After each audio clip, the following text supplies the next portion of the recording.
Hello, everybody. And as always, my camera gets messed up when I'm in the intro.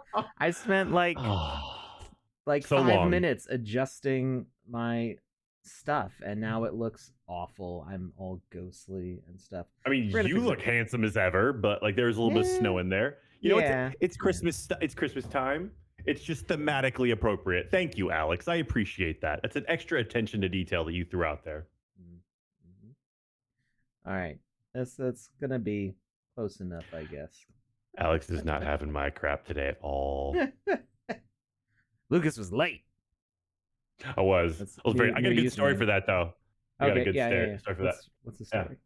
So, as I told you, I was at the governmental agency and I had my appointment, and they took a little bit extra time. And by extra time, I walked in for my appointment time. I was actually 15 minutes early, and they just laughed at me. Basically, they were like, "Appointments? Who does that?" And I was like, "I do." And like, according to your website, like you encourage everyone to do that, but Yeah. that's neither here nor there. So I ended up, you know, making sexy eyes at the little old lady that worked the front desk, and she ended up scooting me right through. So that was very fun. But I'm on my way home and I'm driving. I was, let's say, I was driving a little recklessly and I got pulled over. Oh no. Yeah. And I was just like, oh my God, today is just that day where everything just like stacks up. Mm-hmm. And so I'm sitting there in the car, and it's a motorcycle cop. And from my experience, motorcycle cops are a little surlier than other cops. And, I mean, they're on a motorcycle all day. Riding a motorcycle, I ride a motorcycle. It's fun. But like, if I had to do it all day, every day, I think that it would get on my nerves a little bit. Yeah. And so he comes walking up and he's still got his helmet on, which I thought was a little weird, but he had it cracked just a little bit. And I can see this just wide, he's just smiling. And I'm like, listen, man, I realized I was driving a little recklessly. Maybe I was going a little fast, and maybe I kind of missed that last red light by just a little bit, a skin of my teeth. I missed that red light. Mm-hmm. And he starts to laugh. He's like, how you doing, boss man? And I was just What? like, that's a really odd thing for the police officer to say to me. And he flips up his lid, and it's my old security guard, like one of the guys that used to work for me. Like, I haven't seen him we're going on like 8 to 10 years now. And he's just laughing. And he's like, oh man, it is so good to see you. I wrote him a letter of recommendation to the police force. And when I wrote the letter of recommendation, like they called me and like they grilled me for like a good, 45 minutes about him as a human being. And I was just like, I went on. He's a wonderful person. He's like, he volunteers at the local homeless shelter, and he runs a soup kitchen, and he's a police officer, and he's just like, he works with the Boys and Girls Club. Like, he's like a really solid, good person. And so I went on and on about it. And finally, the interviewer was like, listen, we get it. You like him. Is there anything negative you can say about him? And I was like, honestly, I'm a little pissed off he's leaving, but that's only if he gets the job. So Right. yeah, he sucks. And the guy was just like, you're really bad at this. And I was like, oh, you're going to do what you got to do. But he ended up getting the job, obviously.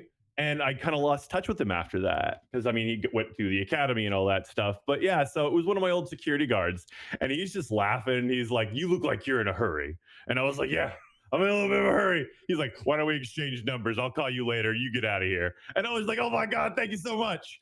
And then I took off. But yeah, it was somebody that I knew from my previous work experience, which was kind of funny.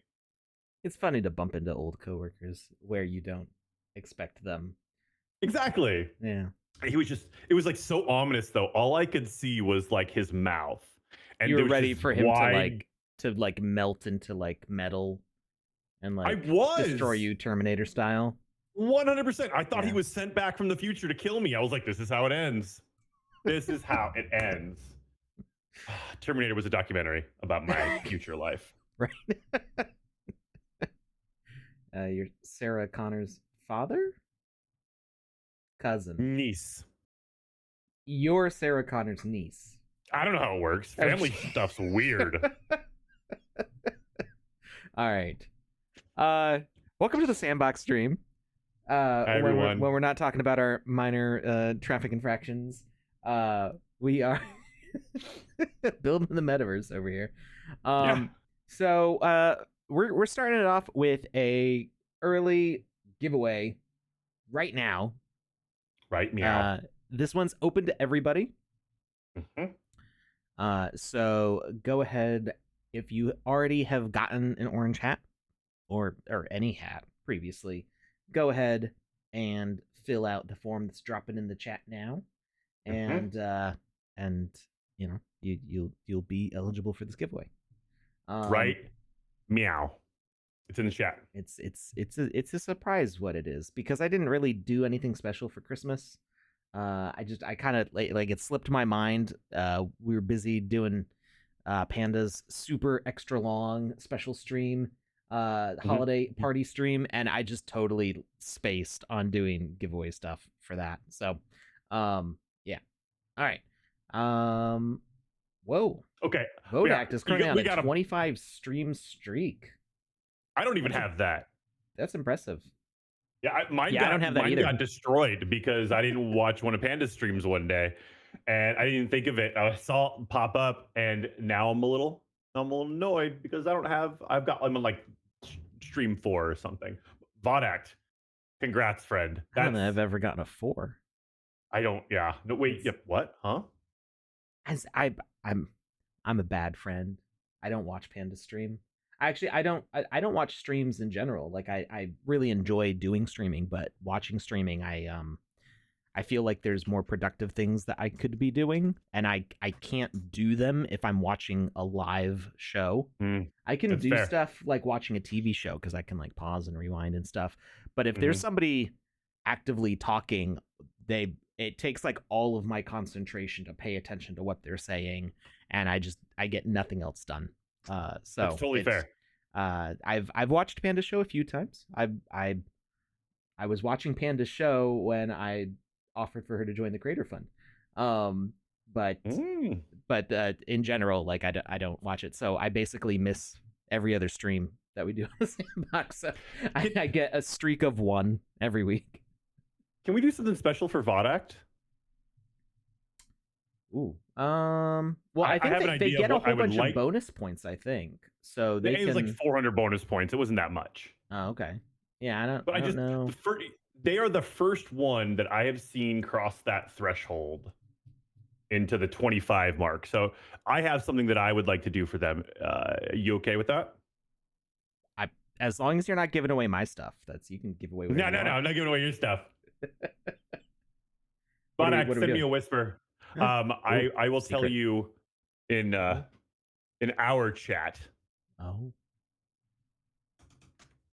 I have a guess. Yeah, I think you know what it is. The fact that he thinks I know what it is means I think I know. Okay, yeah, that's what I thought. Okay. Awesome, Vodact, send me your wallet information. We got a special little something for you. Byverson Art says Alex only watches his own broadcast. So I guess that's true. I don't even watch. I mean, technically I watch it because I see the monitor off to the side. But I don't think that counts. So I usually have a streak of 0 every week. I'm the worst viewer. Anyway, we've got stuff going on. Let's talk about that real quick. Shibuya 109 Vox Edit Contest is still going on until January 11th.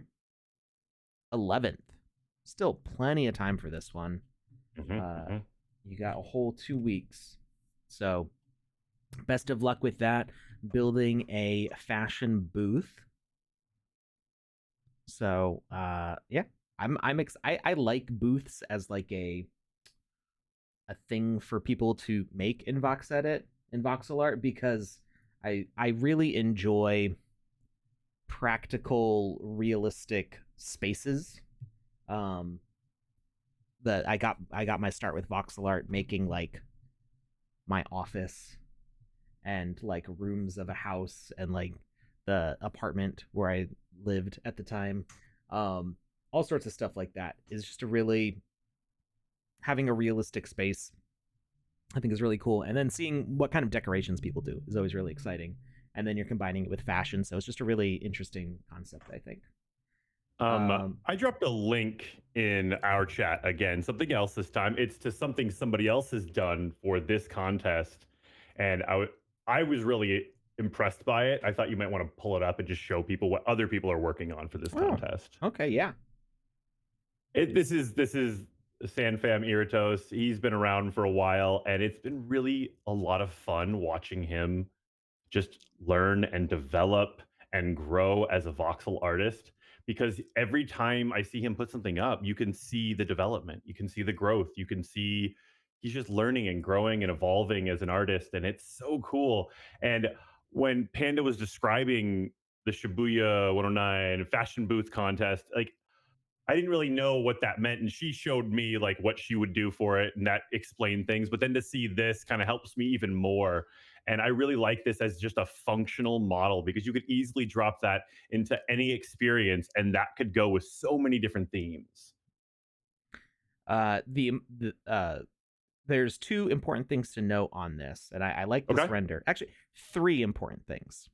Um, please. One, they rendered this, I'm guessing, using Light Tracer, which is the preferred renderer for a lot of people here at the Sandbox, both user generated content creators and staff, even.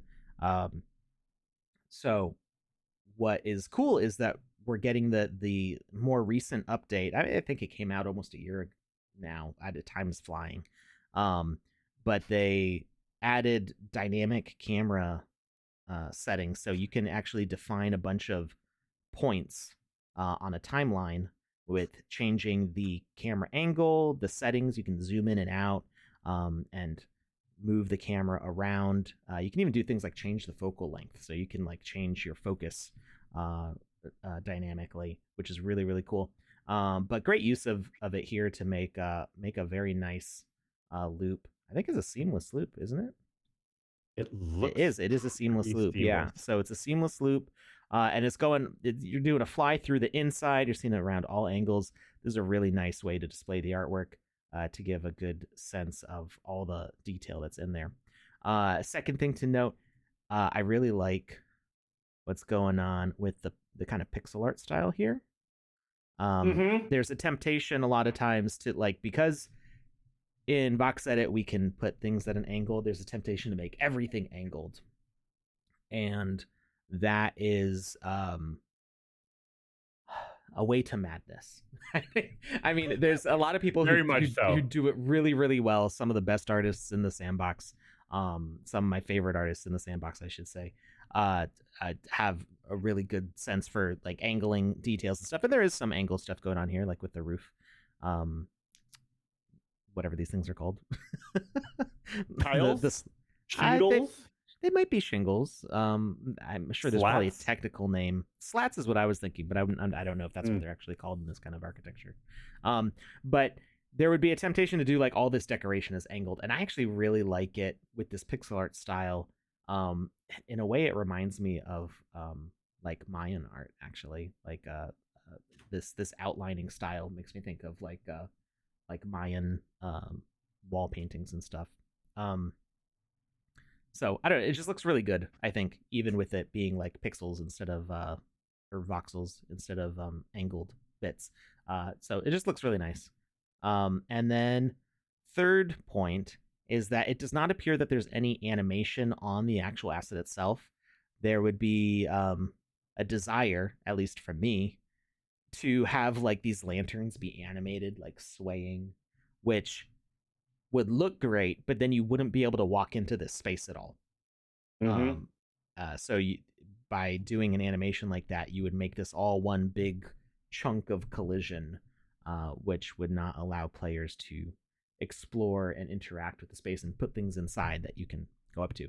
Now, I'm not saying that you don't or you can't make your booth animated. I think is I don't think animation is a rule on this one. There have been Vox Edit contests where animation was required. I think they said they want. I'm this one for Mm. some reason I keep forgetting the rules on it, but I believe they said they wanted something you could enter. So it does actually say that it should be animated. So So what I'm talking about, I keep forgetting the rules on this one. I don't know what it is about this. so yeah, I guess you might want to do something like have the lanterns swaying, or ads, maybe put something in the middle, put like a fashionable character doing their fashion things inside. It does mean that you can't explore the interior of the space, which I think is unfortunate, because it looks like it would be cool for people to set up this space. Set up shop. Yeah. So it's a trade-off with doing animations. I mean, what you could do, for the purposes of the contest, you could make this a fully animated thing, and then when it came time to mint it, you could potentially separate it out into two elements, where you have all the animated elements as one asset, and then the static frame, architectural frame, as another asset. So that way you have all the collision of these columns and the floor and the roof and stuff. And then people could, if they say bought both assets, then they could put these animated lanterns and whatever's going on in the middle. They can just line them up in the game maker and have people interact with the space that way. You could also make things like the lanterns just an individual asset, because then you could have people decorate the building, have them decorate the whole area around, all with matching lanterns. So this kind of becomes, these lanterns could become their own element on their own, which could be cool too. So just some different things to think about. Go West subscribe to Prime. Thank you, Go West. And Ross Birdsey. Guru. And Ross Guru. Ross Guru redeemed an Oak Wizard staff. Oh, I see that now. I had scrolled up on the chat. All right, I'm gonna have to send that out this weekend. This past weekend, the gas prices finally went down. Instead of it being like $8 to $10 to send an NFT, it was only $3. I don't believe you. As it's gonna be a few more months. I think we'll eventually be off layer 1 for the giveaway assets. We'll see how things go then. All right. So anyway, good luck everybody with the Shibuya 109 Vox Edit Contest. Remember that it is, I guess it doesn't say that animation is required. It's implied that it's required when it says create a GIF of your fully animated asset. So that is an implied rule, but what's in the actual rules, the judging criteria, is usability. Multiple animations does have increase your points in the judging criteria, and quality of animation, where there are new animations added versus like just using a template, like a template human or animal or something. Whether you did your own animation or used something from that. So that does suggest that you should be doing stuff animated. All right. Also going on, Seasons Greetings winter event is still live until January 22nd. Make sure you get all that EP. I'm going to be playing a whole bunch between now and the end of the event. I've only got 50 out of 200 EP, but I have got a whole bunch of stuff queued up to finish. So have fun with that. And then the Notorious B.I.G. event is still open till January 3rd. If I remember correctly, it is still open to play for everyone, but there are additional rewards. There's a sand pool of 50,000 sand exclusively for those avatar holders. So check that out. If you, whether you got an avatar or not, you just get more rewards for having an avatar, but you get EP for the winter event, even if you don't have an avatar. All right. And one more announcement. Saturday, Lucas will not be here. It's going to be Panda and me streaming, because we're going to be doing a New Year's stream. Panda's making it a little bit of a longer one. I don't know the exact timeline if we're starting early, finishing late. We'll announce before we go live what the timeline's going to look like there. No. Oh, no. I got so. Oh, fuck. So yeah, Panda will be here, and we're gonna be doing some special New Year's stuff, especially Sandy's 2023. I'm We so did sad the that I'm missing that. it's there will be a VOD. Lucas will be able to check that out. I will We watch it. have not.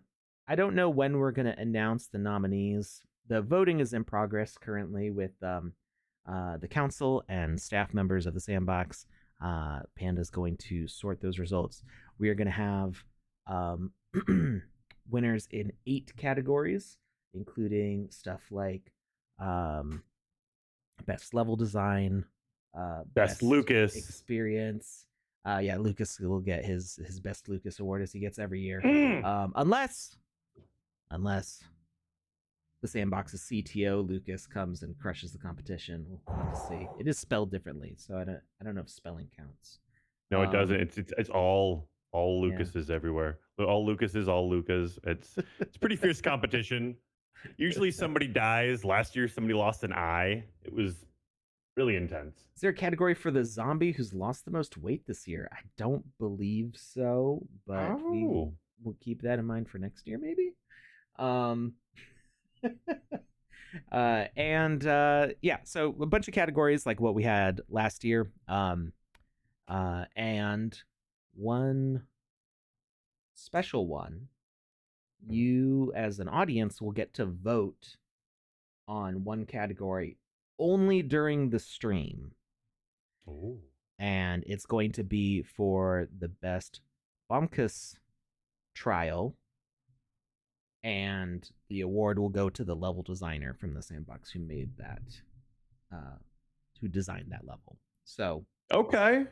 I like yeah, that a but lot. the voting will be exclusively during the duration of the event while we're doing it live, and yeah, so have that thought in mind, and we'll see you on Saturday.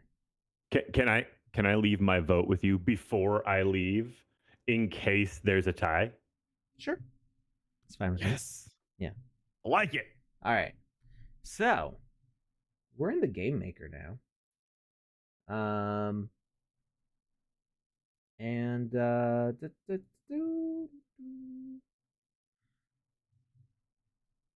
we are gonna check out the rules system. Sirens just So started up pretty. outside. Hmm? I just somebody's trying to pull Lucas over outside my house right now. Again? I just heard the sirens popping up. All That right, would be my so day. we were messing around with this Horde Mode template. So this comes with the game maker. Anybody can just start this up and start playing this level. But I wanted to do more with it because it is a template. It's a little bit sparse on mechanics. I mean, it introduces a bunch of cool things, but there were some things that I didn't see in it, which I wanted to see. Things like enemy item drops. So, like, you kill an enemy, they drop an item. Okay. The option to have some sort of healing. Now, you do each wave that you defeat, this ghostly character pops up in the middle and does offer you some options. You can A delicious either sandwich. that might be what heals you. That is possible. Oh, nice. So there is an option for health, defense, which I think raises your max health. Actually, I don't know that I've ever picked defense. I'm not entirely sure what that one does.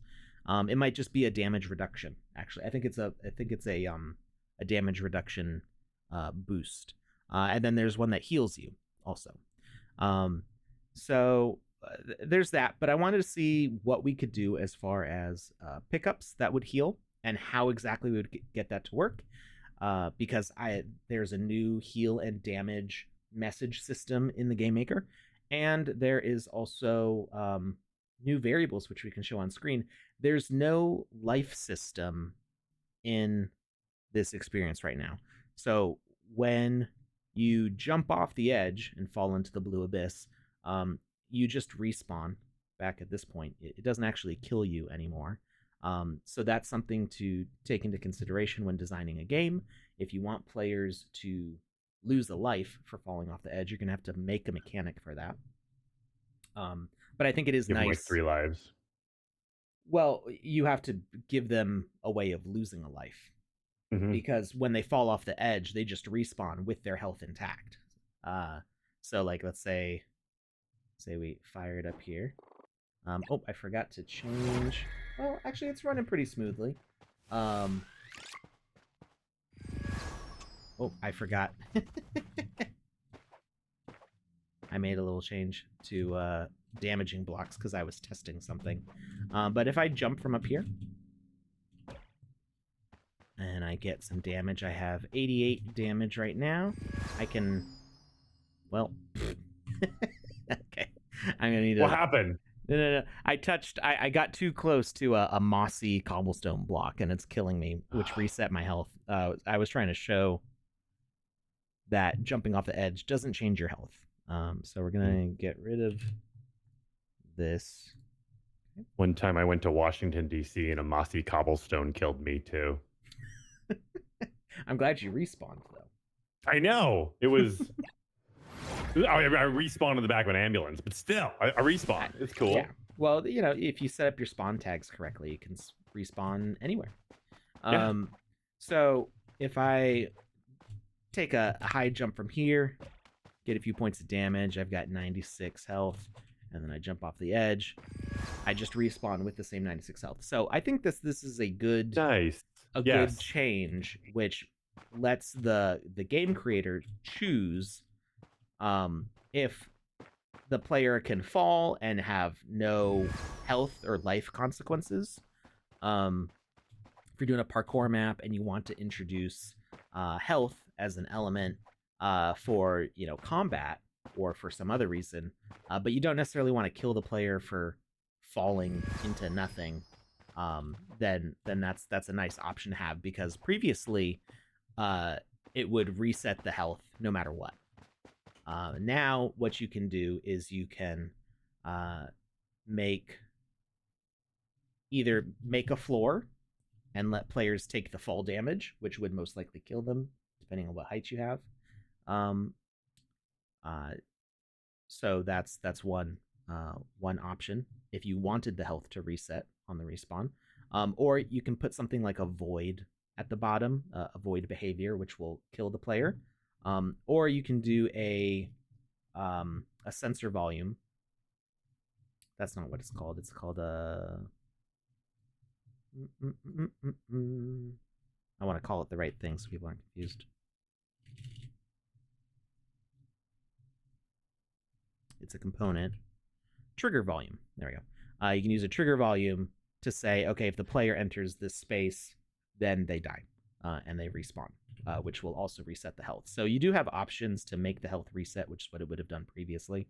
But now you have the option to not have to reset the health, which is a nice change. So anyway, all this said, what I felt was missing from this game is that if you get killed by the monsters or killed by fall damage, you get a game over immediately. And that's because in the player controller component section for health, the death event was set to game over. So jumping off the edge does not actually kill you, it just sends you back to the spawn point. But anything that killed you, whether it be enemies or fall damage or drowning, would give you a game over, which I felt was a little too aggressive. And I was thinking we could add a life system. So I haven't finished it yet, but I think we can finish it together. So you'll see that when I hit play, there is actually a lives counter way up there. Top left corner. Top left corner. Now you can set that to be at the bottom as well, I believe. I haven't tried it in a different spot, but I'm going to show you how I added it. And the counter does work, but I haven't set it up to do a game over yet. So we're gonna get there. When you're ready for some questions, I do have one. Yeah, go ahead. From the audience. Neutralized 15 asked, and I really like this question. They said, how do you manage to stay focused creating and modeling such complex games? And I think that this question is really how do you organize yourself, or how do you organize the process, or do you have any tips, tricks, or secrets for someone that's, just starting out and in the organization side and capacity of all this? Um, so the not very helpful answer is Hmm. I have ADHD.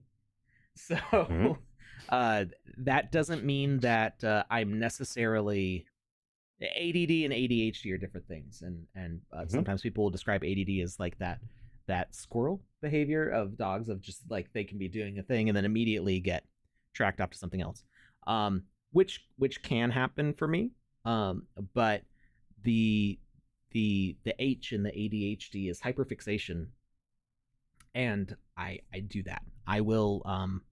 I have on many occasions just sat in a chair for like 12 hours straight doing the same thing, and like forgetting to drink, uh like just ignoring bodily functions to the best of my ability, like the bathroom can wait, just hold it, hold the line, you gotta finish this project, um and forgetting meals, and then going like, oh, it's 2 in the morning, I've been doing this since like 9 a.m.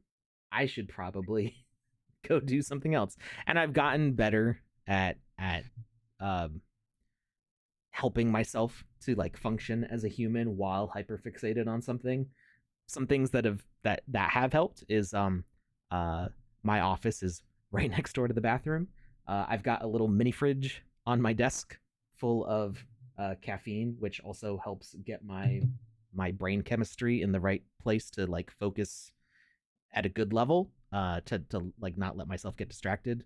Hmm. That is totally a self-medicating habit that I developed from 5 years old, when I started drinking coffee regularly. um You started apparently drinking coffee at 5. Yeah, yeah, I Hmm. was to like 3 cups a day when I was like 6 or 7. um I mean, and you then had to, work in the coal mine, so obviously you needed your energy. right. Well, so apparently I come from like a family of people with ADHD who didn't believe it was a real thing, so I didn't get diagnosed till I was 30. Me and my two of my siblings who also have ADHD, diagnosed by a doctor, have convinced our dad that he probably has it, but the Navy kind of like beat it out of him. But then realized that like all of us are caffeine addicts, and it's that tends that can oftentimes be like people who drink too much coffee and they get jittery. We don't get jittery. We get really Yeah. focused. And it's kind of like, oh, maybe that was I'm a symptom of something. um, I'm wildly ADHD as well, and when I was a kid, I used to slam giant 2 liters of Mountain Dew so I could take a nap. yeah, right. And yeah, I so I I I I get you. I regularly feel you. like drink a coffee or drink an energy drink, and then I'm like, okay, it's bedtime. Like I don't need the caffeine to fall asleep.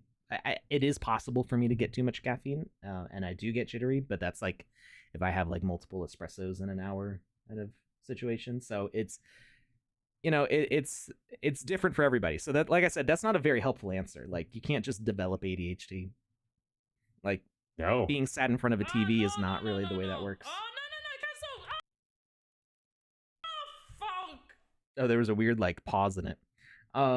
So There was. I noticed that too. yeah, I don't know how that works. Yes, the Nappuccino, exactly. Um, I love that. I've That was a never good heard one. that That was a good before. one. I Um, never heard that either. I like that a lot. that's my mid-afternoon Nappuccino. So anyway, yeah, like I said, not a super helpful answer, but there are and I think what would be the more helpful answer is the things that uh help me cope with um not being able to organize myself as well having the ADHD, because hyperfixation is fickle.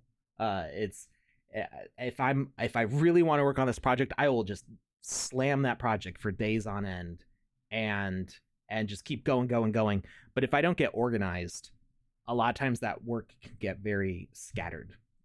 So having rough outlines and just starting really broad before you get too specific is super important, because and this is related to the hyperfixation. It's very easy for me to get very specific on a task way before I should be getting specific. So you could think of it as like if you're modeling something in Vox Edit, and you start obsessing over like the eyebrows of a character before you've finished modeling the body. It's that kind of thing. You need to work with your rough outlines and refine as you go, and try to do it evenly. Because if you spend all of your time on one specific detail, that detail is going to look great, but the whole rest of everything's going to suffer because you might run out of time to finish your project. If you're trying to do like a Vox Edit contest, you may um, have like a really great looking head to a character, and you realize that like the whole rest of the body is just like the default gray stuff, and it's kind of like, oh well, the submission deadline's in 1 hour, gotta quickly slam together the rest of this thing. So yeah, not hyper fixating on a specific detail is very important. Have a rough goal. So um you also want to be able to set goals for a whole project. So, like a game, you want to start with like your kind of game summary. Like, what are you trying to make? So here we've already got something established for us. So we've got the Horde Mode game already there, and our goal for this stream and maybe the next couple streams is to add in features that improve like the quality of life for playing this game.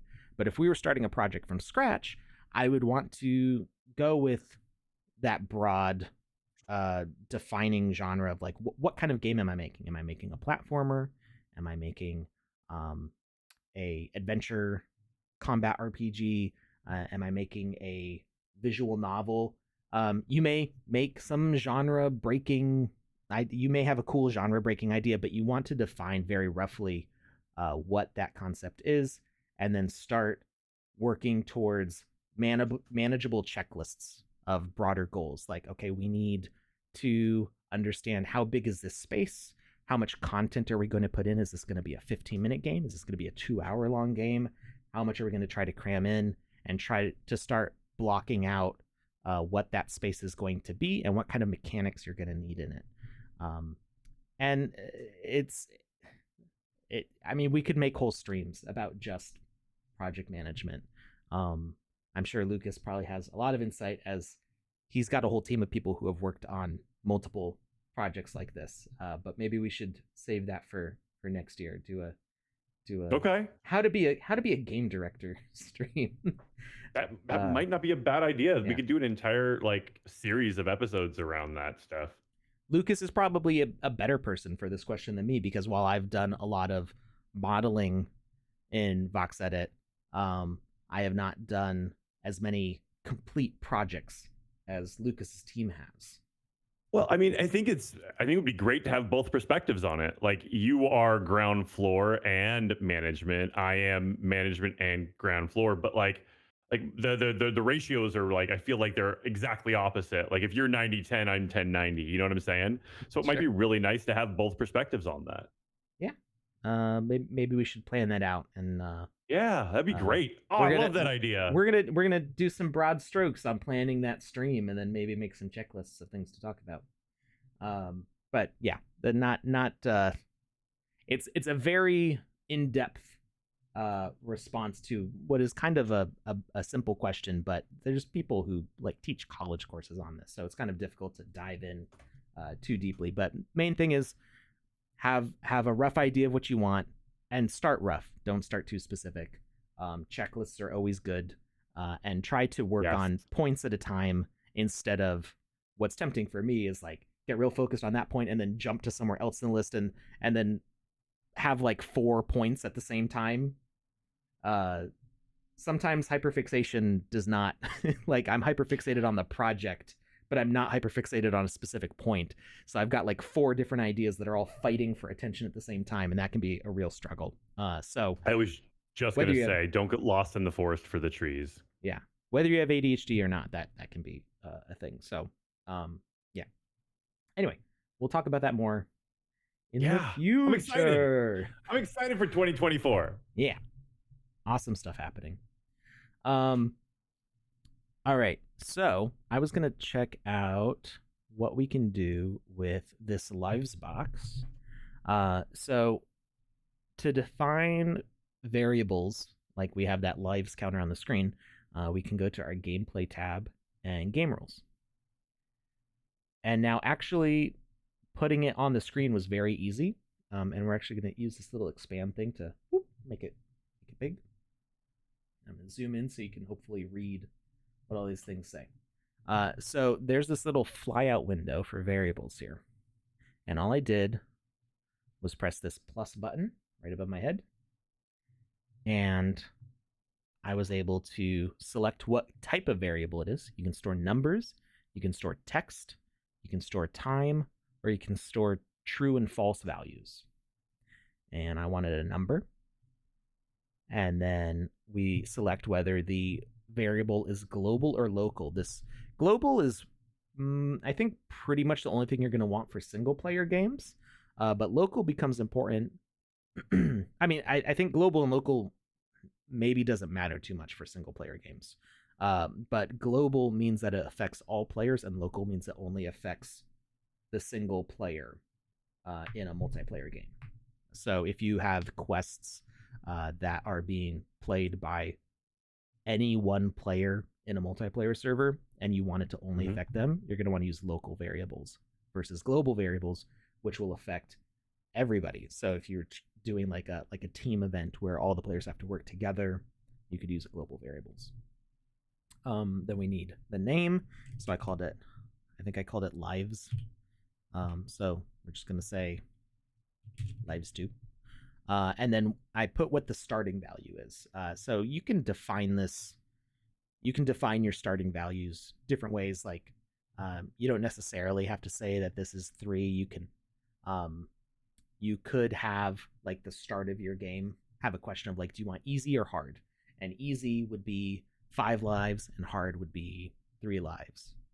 Nightmare would be 1 life, or whatever you wanted. That could be an asker at the beginning of your game, and then you could set this value based on the answer to that question. But that's a whole other setup that we're not doing right now. And then HUD settings, HUD is heads up display, show at the start of the game.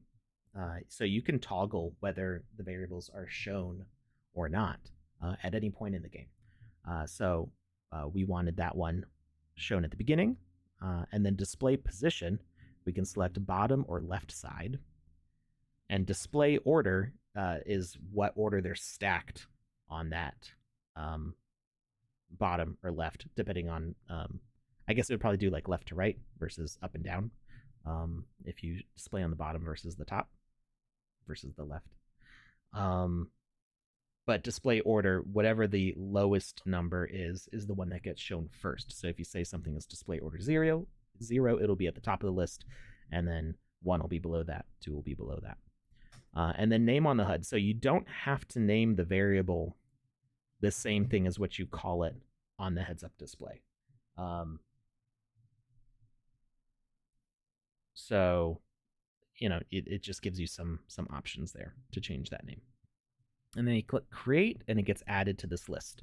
So for lives here, we have 3 lives. It's displayed at the start. And let's change it to bottom side, because I haven't seen somebody display it that way before. So we're just going to see what it looks like, because I'm curious.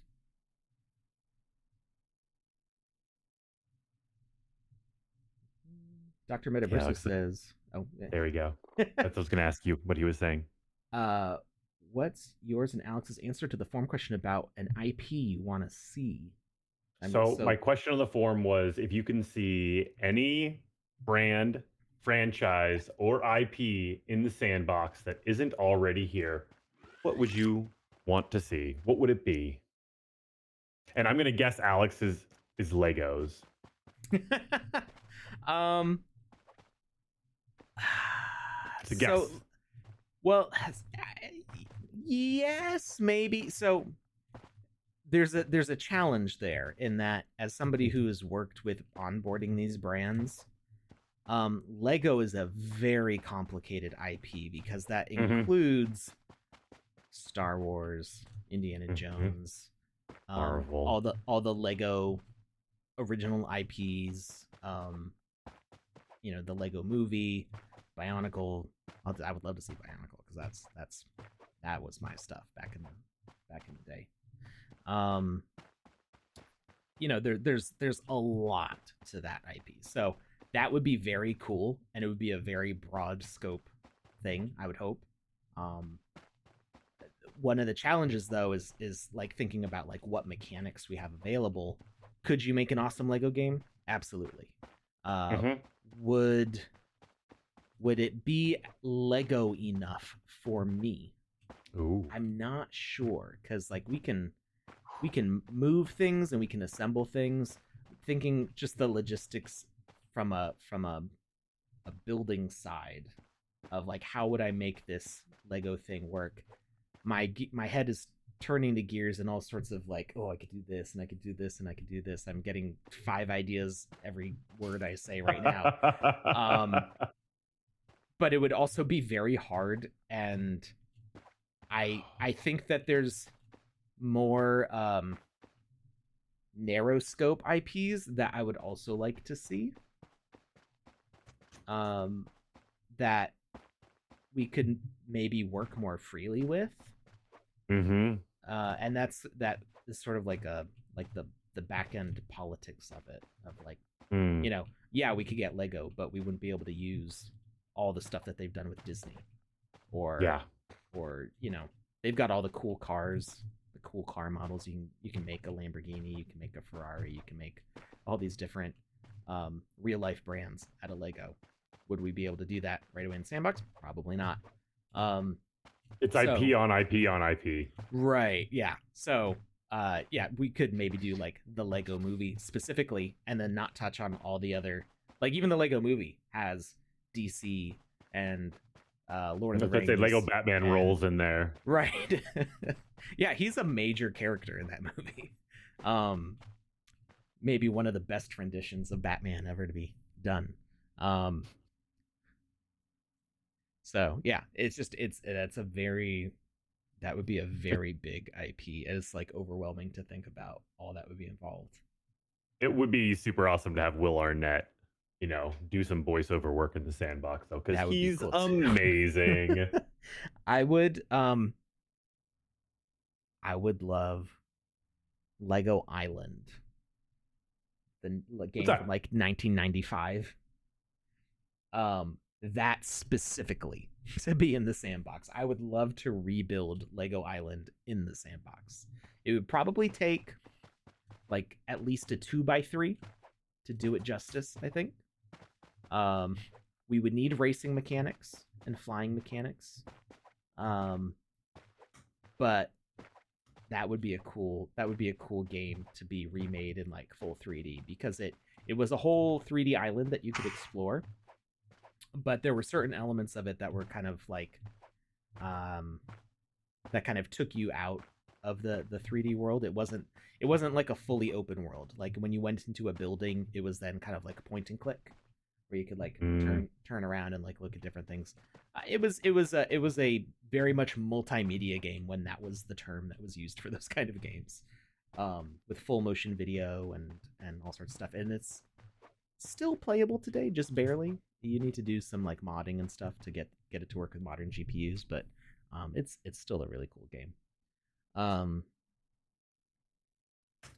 uh, yeah, good group. What specific IP, not Lego, would I pick? Um, Gosh, that's so huge. I have so many answers.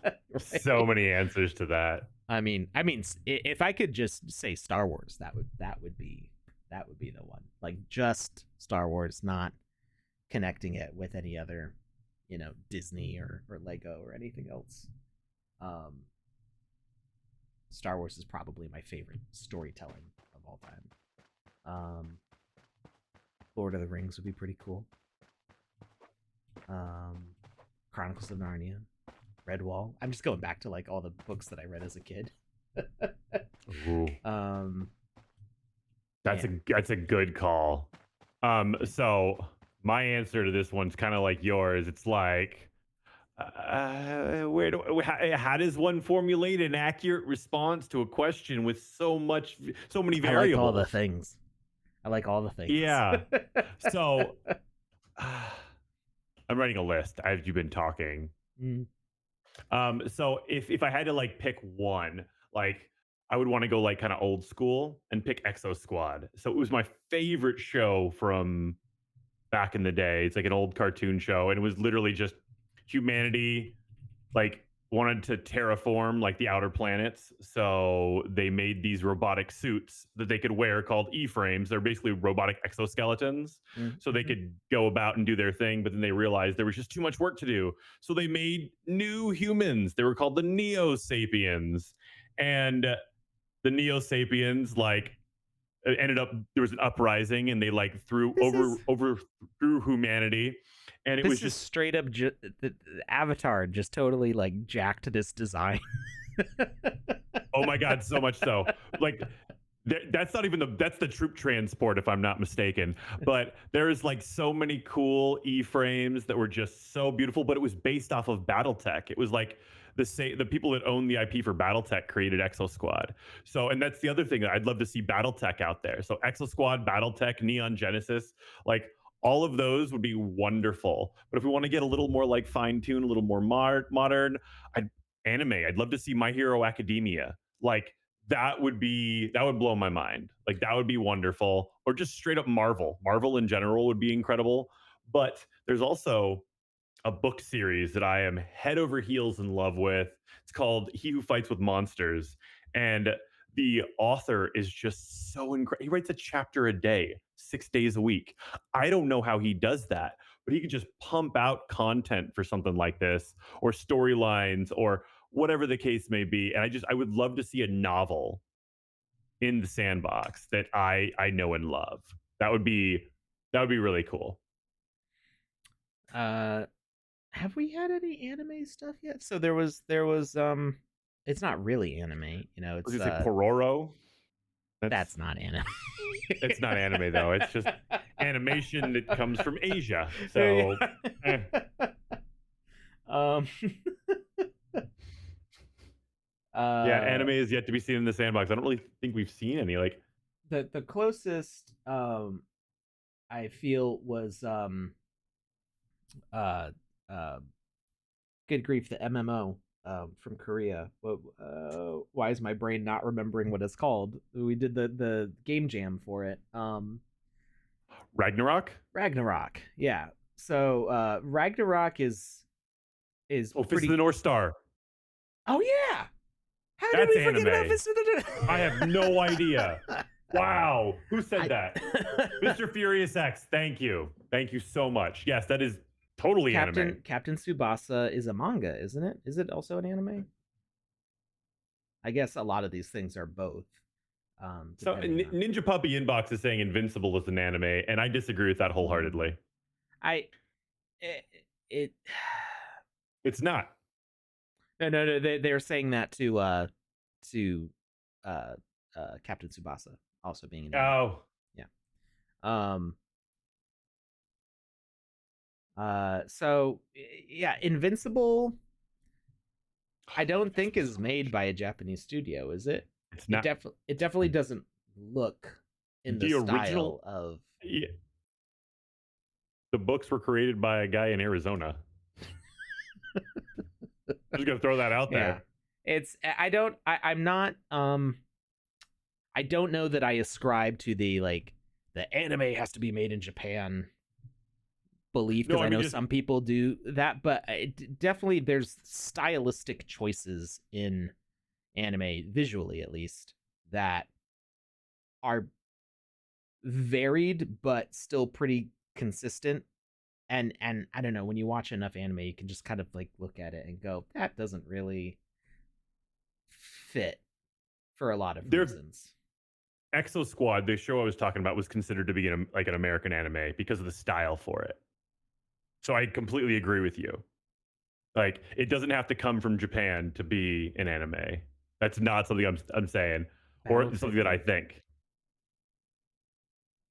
I'm trying to. So BattleTech, Robotech. I don't. Wasn't one of those a combination of several anime? I feel like I maybe it was Robotech. I feel like Robotech was a combination of Macros and um Gundam, wasn't it? And maybe something else. I don't know. I feel like that was like when it got Gundam would be imported to the so cool. US, they like took three anime series and kind of like cut it together and dubbed it, and like that was Robotech, if I remember correctly. Um, what's Hoddle said something about her answer. Oh, probably to the form. What's Hoddle's pick? Hmm. Um, okay, so while we're talking about anime and like top picks for IPs in the sandbox, my favorite anime of all time is Fooly Cooly. I Oh, just want to say, nice. yeah, that's I've got Nice. I've got the manga, I've got figurines of the robot both in blue and red forms. Um, I started playing bass, but yeah, I guess I started playing bass after watching that show.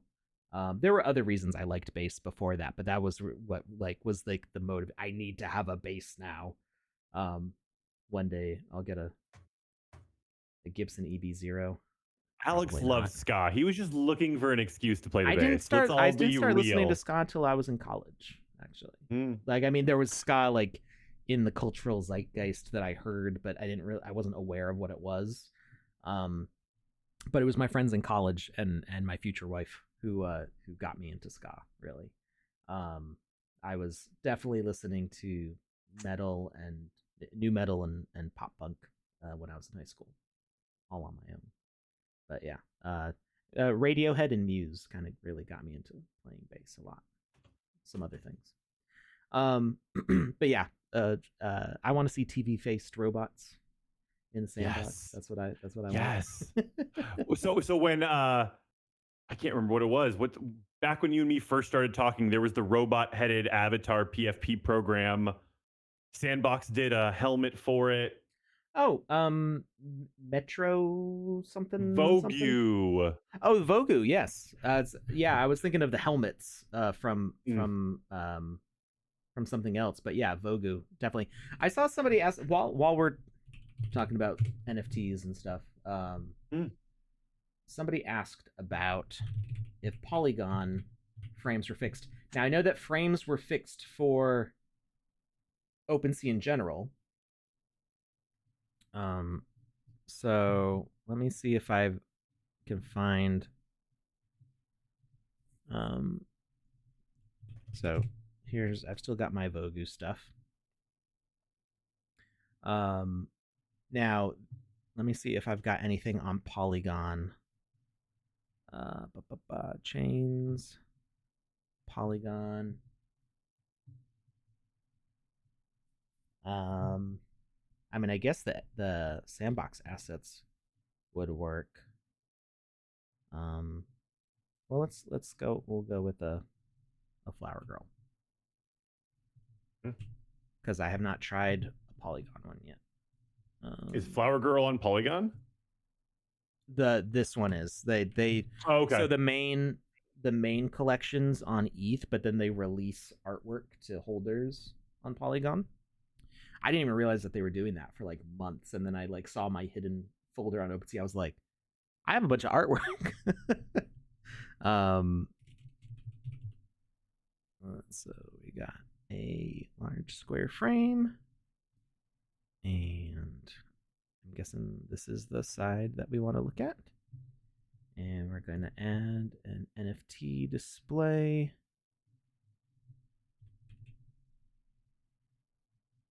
Mm-hmm. Asset URL. Okay, it sensed it as Matic, token ID 30, contract address. We're going to validate. And thinking about it. It's taking its sweet time. Are you gonna make an NFT frame on see. It hasn't straight up rejected it. I think it's just taking its time to like download the image, maybe. I'm so excited.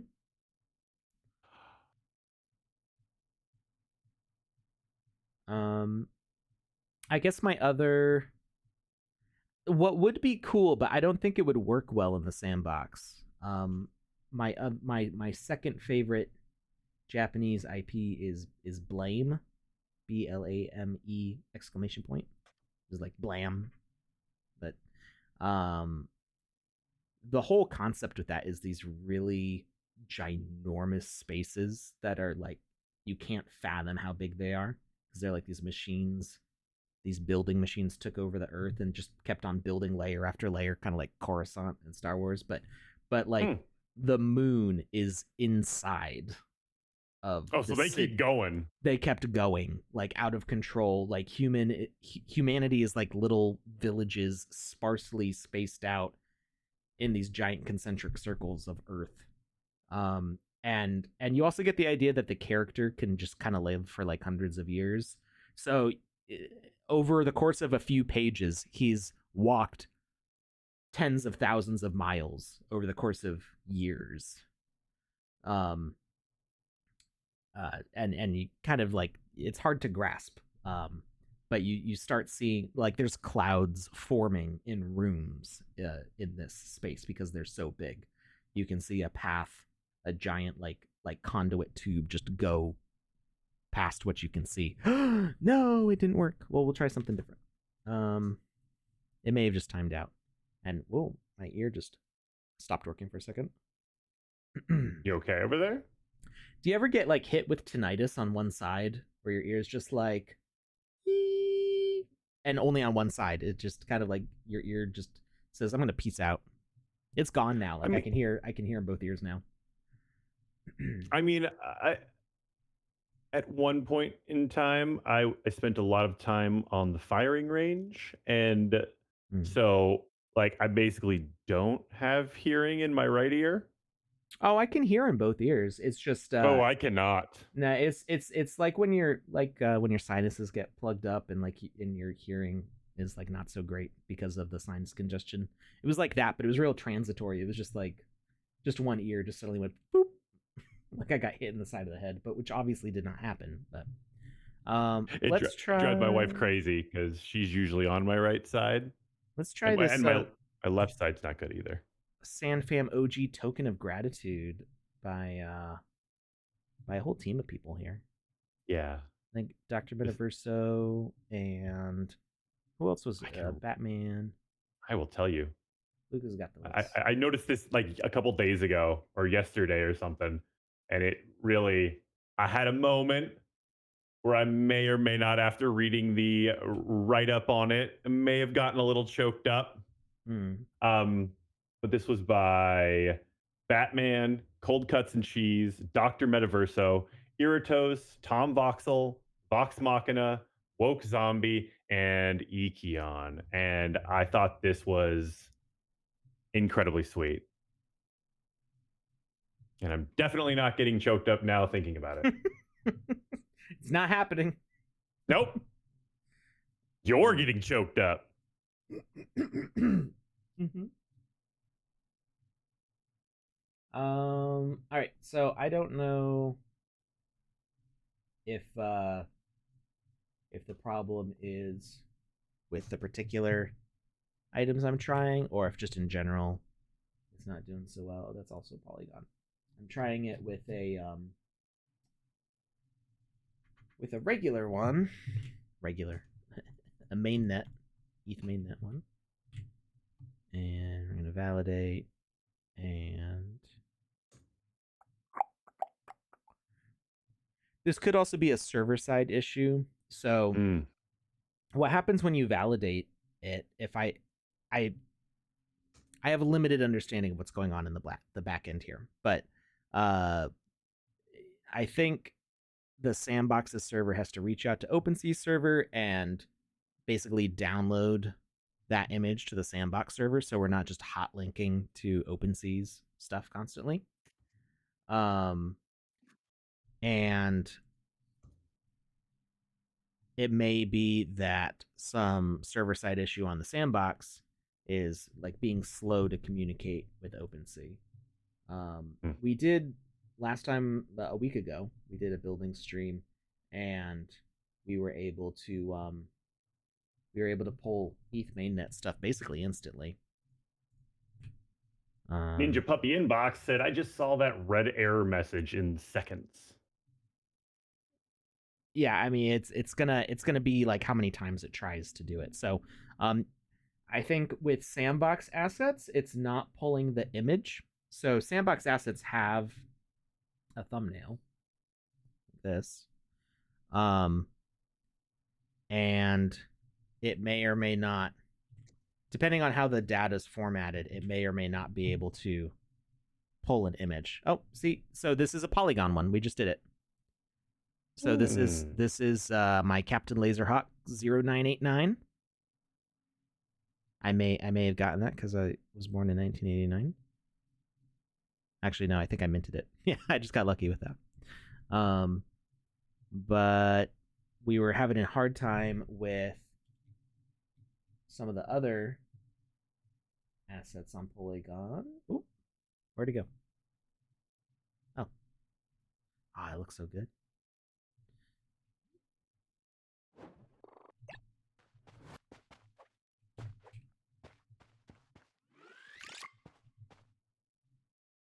Looking nice. So let me see if I've got something else on Polygon. That looks really good. I'm digging it. Yeah. It's Yeah, I mean fancy. this just looks like it belongs in like somebody's ancestral home. Voxel Museum. Oh, there you Yeah. go. Get like filigree around the edges. Yeah. And I mean, This is the generally, patriarch I'm of not the family. generally, I'm not a fan of sweater vests.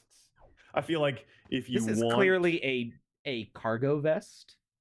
whatever, I'm not a fan of vests in general. Okay. I don't like. I feel like if you are cold enough that you need a jacket, you need arms because my hands, my mitts, and my toesies are always, like blocks of ice, basically.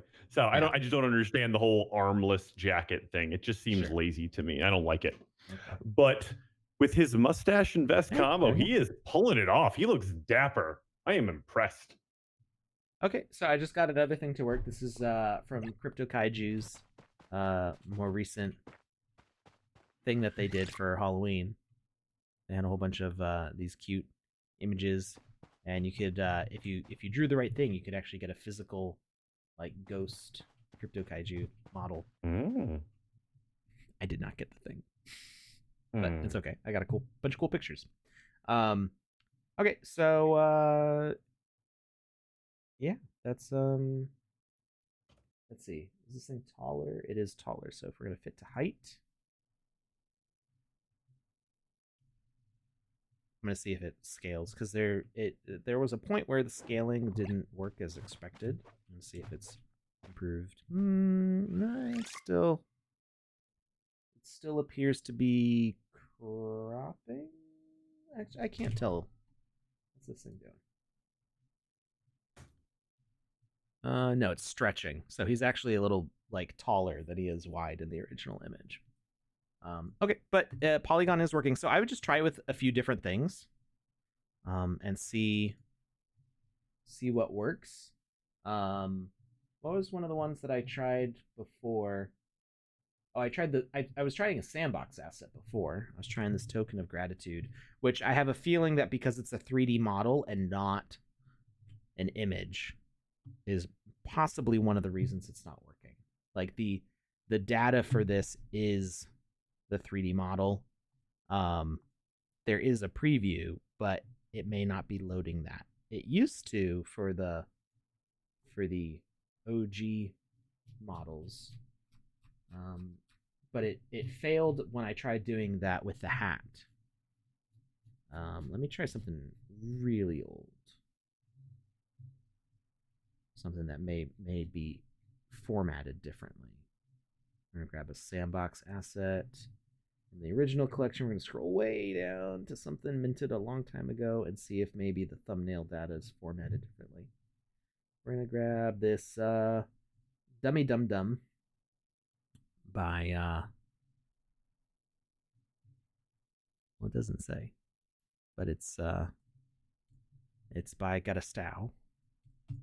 Got a style. And we're gonna Oh, try... Dummy Dum Dum. I love Dummy Dum Dum.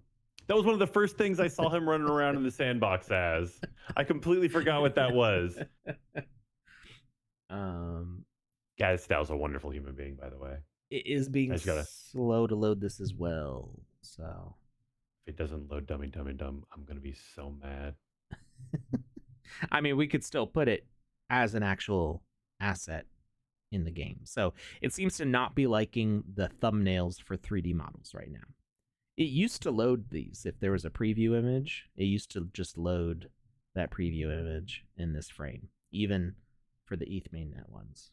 So it seems like that aspect of it is not currently working, but it was able to pull other Polygon and ETH mainnet stuff. So if you have images on Polygon, it should work. You may need to try a couple times. Yep. So it's not seeing. I think because the main data of the asset is the 3D model, it's kind of ignoring the fact that there's a 2D preview for it also. Yeah, but this is on Polygon right here. Ta-da! All right, so we've gotten far afield from our lives counter. 100% so far. Thank you, Das Mustang, or is it Da Mustang? Das Mustang. Do you say the S in Das in German? I don't. I cannot give an educated response to that. I don't think German has a lot of silent letters. I feel like that's a not very German thing to do. We say it because it's there, kind of. Mm. Yeah. Why would you put a letter there if you're not going to say it? That's not very practical. I love that.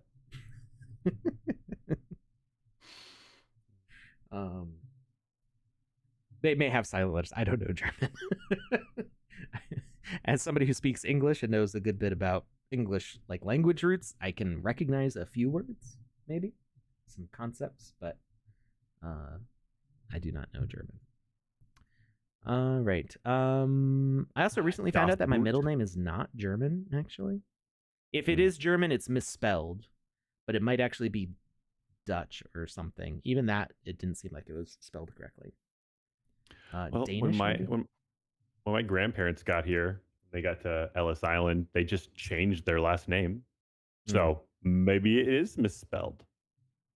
They couldn't pronounce it, so they were just like, you get a new last name. Here you go. And they were like, we don't want that last name. And they're like, what, do you want to come into the country? And they said, yes. And they're like, okay, cool. Well, here's your new last name then. Welcome to America. And obviously that's a dramatic reenactment of the situation and how it actually went, but that's a condensed version that you can get your wrap your mind around. All right. So life system. We made a lives variable. You want to scroll back about 45 minutes in the stream. We explained how to do that.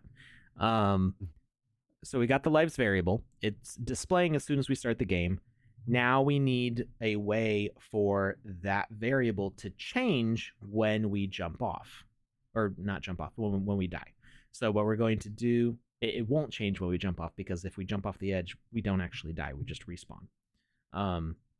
So what we're going to do for testing purposes, we're going to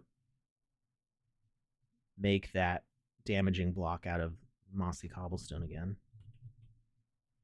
Oh, no, that's not. I think it's just called cobblestone. This isn't Minecraft. Yeah. Cobblestone with grass. That's what it's called. And it's going to deal 100 damage, which is all of our health. This way, we don't have to, like, start combat and wait for the wolves to chomp on us a bunch of times. Oh, I need to move that variable back to the side. I like it better on the side. So you see, like, we just stepped. Well, actually, I don't know. I don't know what we stepped on. There's, I guess we might have ran forwards further before, like, the frame rate caught up with it. But gotcha. Yeah. So you see how the lives counter is going down. It doesn't do that automatically. I had to tell it to do that. And now I've got 0 lives. I've got -1 lives. So you can see we don't have the game over set up yet.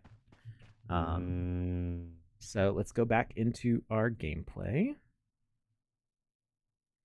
Go to game rules.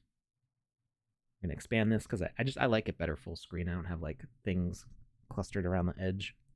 We're gonna change this to left side of HUD because I like it better there. And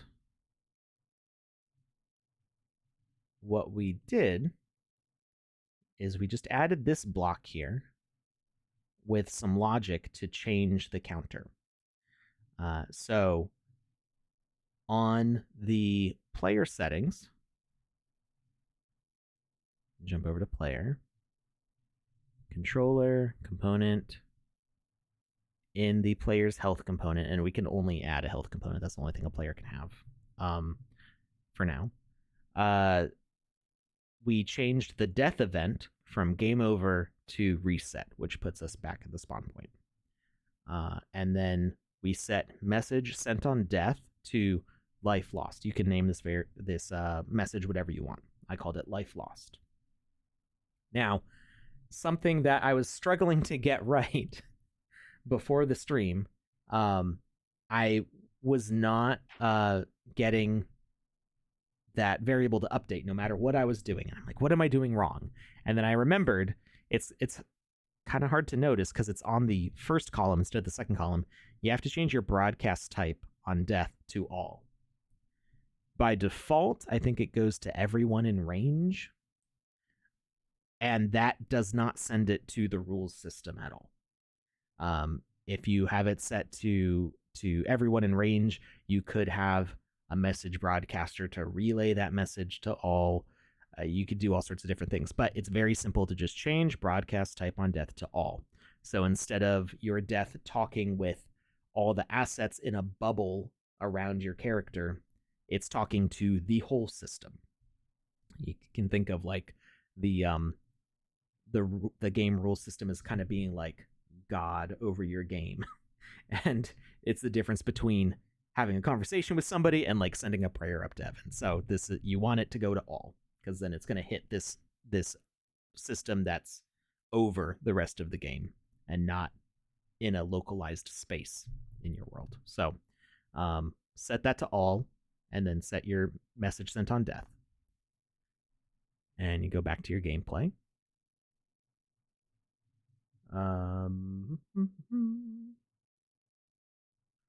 Game rules. And so I made this new logic bundle. So you can add to existing groups in your hierarchy. I'm using middle mouse to pan around, which is nice and fun. You can click this plus, and it will add from whatever rule you select. It'll add it to the end of this group, and it'll all be bundled together in your hierarchy.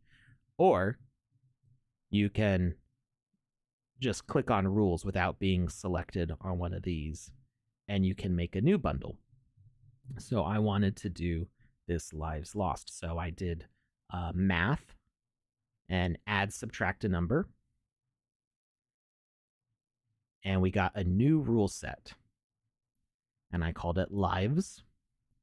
So all the logic to do with the life system, I'm going to put in this lives counter here. And we're going to keep this new rule set because we're going to make the option to add lives also. So we're going to delete it, and we're going to add it through here. Add subtract number. And now we're going to grab it with this little 6 dot handle. Put it over here. Oh, if I can get it to move. Move. Oh, maybe it might default over there because it's not active yet. So we need to input some information. So these red things let us know that it's not working. So we're going to say life gain is going to be our other option here. Required message, we're going to add life gain as a message, if I can spell. Number variable, So the value that we want to change is going to be our lives. When we click on this button, it opens up our variables tab here, and we can check the box of whatever we want. And can we do more than one? No, we can only do one. So we're selecting the lives variable, same as what we did for life lost. You can see it's active now. It has all the information it needs. And will it let us rearrange? Maybe, maybe not. Maybe we have to drag it out so we can separate it into its own thing. And can we put it back in? Nope, it just wants it to be in that order. How about up here? Can we do it this way? Nope. Interestingly enough, in the hierarchy, it's in a different order than what it is up here. Maybe it's alphabetical? I'm struggling a little bit on the organization here. I'm not sure why it's not letting me rearrange it. But the order here, left to right, is not super important for these particular ones, I guess.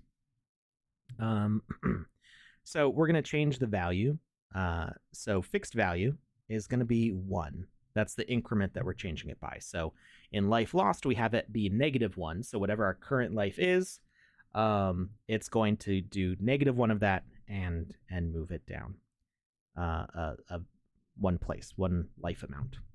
And then life gain is going to go +1, except we don't use the plus sign. It just goes up 1. Now, important thing to note, there's different ways you can interact with the variables here. My first thought when I went to go add this was I went to change variable values and I went to set number value. This is the wrong thing, because set number value makes you set the value to a specific value, not a change plus or minus. So when I put this to a 1, it actually tried to take whatever value, because I'm starting with 3, and it would change it instantly to 1. And then no matter how many times you die, it always puts you back at 1, because that's the number it's setting to. It's setting to a specific value. That's not what we want. We want to do math, which is this tab up here. And we're doing that. I don't want to do math. Yeah. That's game design is usually a lot of math. It's funny. Like I'm an artist who like always hated math as a kid, and then I now I do lots of math. Even in the art, I do a lot of math. It is important. Math is important. It really is. Sansus does so much math for some of the stuff he does, and that's why it's so amazing. Is because he puts the time and the effort in on the back end for the calculations before he starts just flinging things out there all willy-nilly like.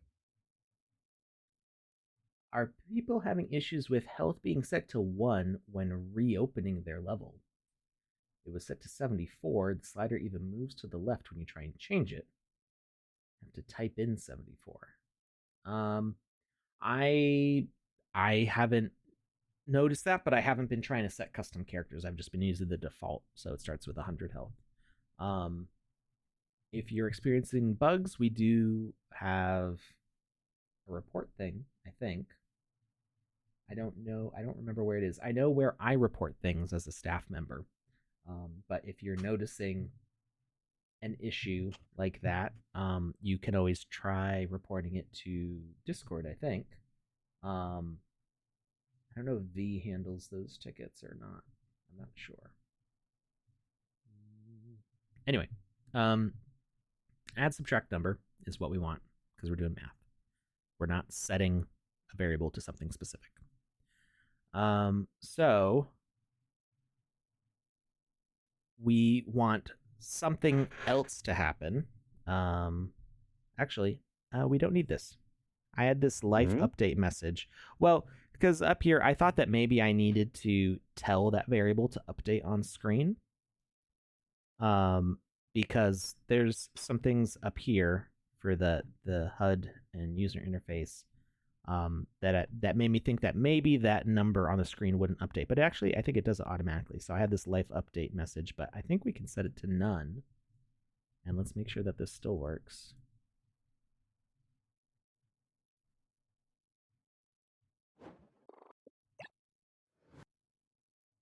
So we go and step on here, and yep, the lives update automatically. So that's the math happening.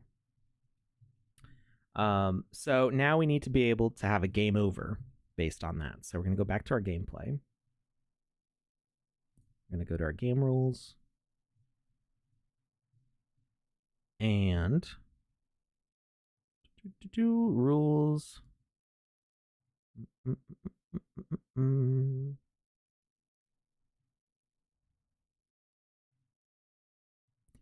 So we're going to do check if number is in a range. And we're going to add that to our rule set here.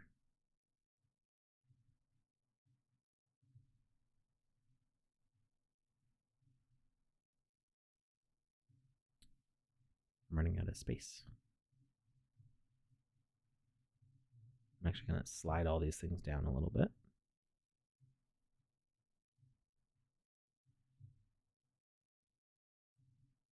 There we go. A little bit more room to breathe. Breathing is good. Breathing is good. It's very important. Never forget to breathe. So it's not active. 3 out of 4 required logic boxes are active. What I do wish, maybe we'll get this in 0.10 or something. It'd be cool if we could deactivate like this active, not active thing. It would be cool if we could do that without having to mess up our logic in here, because that would make it very easy to test whether a particular piece of logic is working the way you want it to or not, to just be able to turn its values on and off, or whether it activates on or off, without having to like, set this to be none or something. Just leave it exactly the way it is, just flip the switch off and like make it not work. So we do actually want to send a message here, and this is why I had that in there, and I forgot because it's been almost 2 hours since I put it in there. Was it update? Life update. That's what it was called. Oh, I like that I could type up and it still finds life update, even though up is in the middle of the word. That's pretty cool. So for nice. Both our life gain and life lost, we want to have the life update. And the required message for checking if a number is in range, we're going to have life update. So anytime we change the life, either adding or subtracting, this thing is going to check what our current number of lives is. So minimum value, maximum value, and number variable to compare.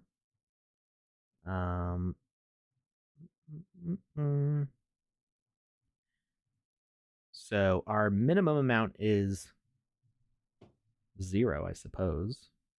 Maximum values here. I think we're just checking to see if it's 0, but I may need to adjust the amount here. And we can always click this info thing here. We can either right click or left click. I think it's funny.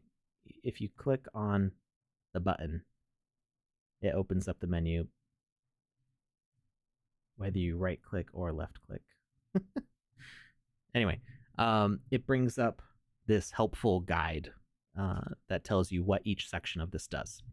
So we check if the number is in a range. That's what the whole window does. Required message. This triggers the rule. Minimum value. Define the minimum value for the range. You can decide from which source you want to get the value. Variable. Each variable has its own value. The logic box will use the value of the selected variable. Message argument. Some messages contain values via arguments. Fixed value, enter value yourself. So we got the minimum, the maximum, and then the number variable to compare. So this is where we actually will put our lives variable to see what the value of that is. And then comparison duration, define how often the condition is checked, either once or continuously. Once, the rule will check the condition once at the moment when the rule is triggered by the incoming message. So this doesn't mean check it once and never check it again. It means check it each time the life update message is sent out. Or received, I guess. Constantly, this rule will always check the condition until it is met. You probably want to be careful how often you use constantly checking. Now, most games will have if functions checking if values match up all the time. But you don't want to have like hundreds of these because it's going to be asking your CPU to be checking every single one of those things every single frame or every single tick that the game engine is running, and that can be a lot. So if you're constantly checking something, I haven't tested this to see like what the limit is, but just be aware that you're asking your CPU, or rather the CPU of any players, to check these values every single frame. So the more times you ask it to do that, the more things it has to do in that frame. All right. And then message to send. So this is an outgoing message. It's when the condition is met. So when the value life is in the range defined here, it will send out a message saying, hey, the value is whatever. In this case, we're looking for the value of 0. So we're going to do variable, select the number of the variable, lives, and we're just checking it when these change. And I'm going to send the message game over. I'm curious. So game over used to be a message built into the game maker that would give you the game over screen when it got sent out. I'm just curious if it'll still do that. I had to add the message, so I don't think it will, but I'm curious. Lives 1. Okay, now let's just keep going. All right. So we need to add the game over screen now.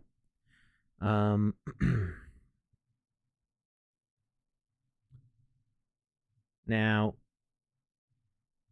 I'm curious if we can still do game over as a behavior. I haven't checked this yet.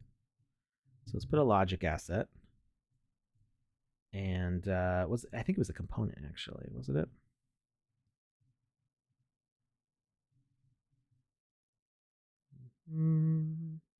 Defeat.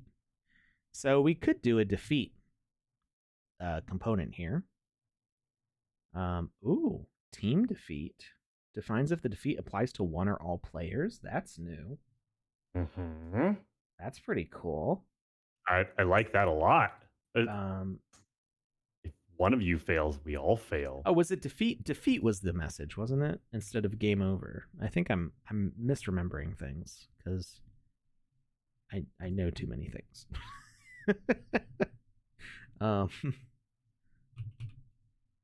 Defeat is already a message in there, so maybe that was what I needed.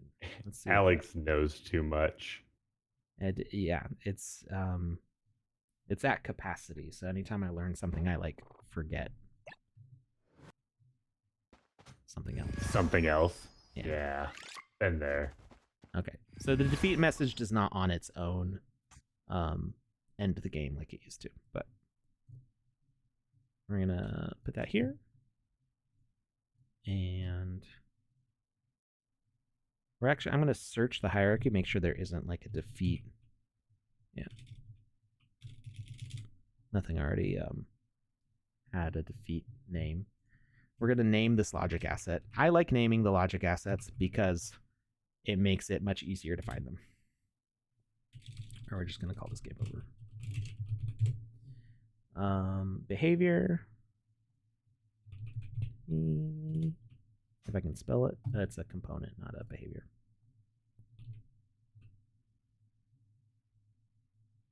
Does it have to be multiplayer? I guess it doesn't matter. On receiving message of defeat. And that should do the trick. Let's see if we get a game over.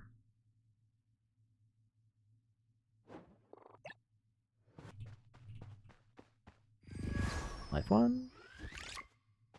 And defeat. Ooh, wait, this is new. Ooh, we just sit down and pout. I've never seen this before. That's wonderful. He's like, well, I'm giving up on everything now. That's cool. I like it. Interesting. And then it goes to this. I'm pretty sure that's different than what it did before. Let's go back to Builder. I'm pretty sure it was instant when the player component defines it, because I hadn't seen that before. Death event, game over.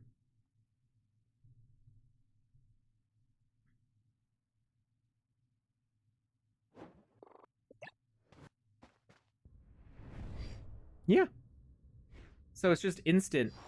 Cool. Okay, so I see how that's better for multiplayer, right? Mhm. If you're playing a game of, I don't know, tag or something, and you have to tag the other players somehow, or like get them in a certain space, then defeating them would make them plop down, and then they just sit there until their timer runs out.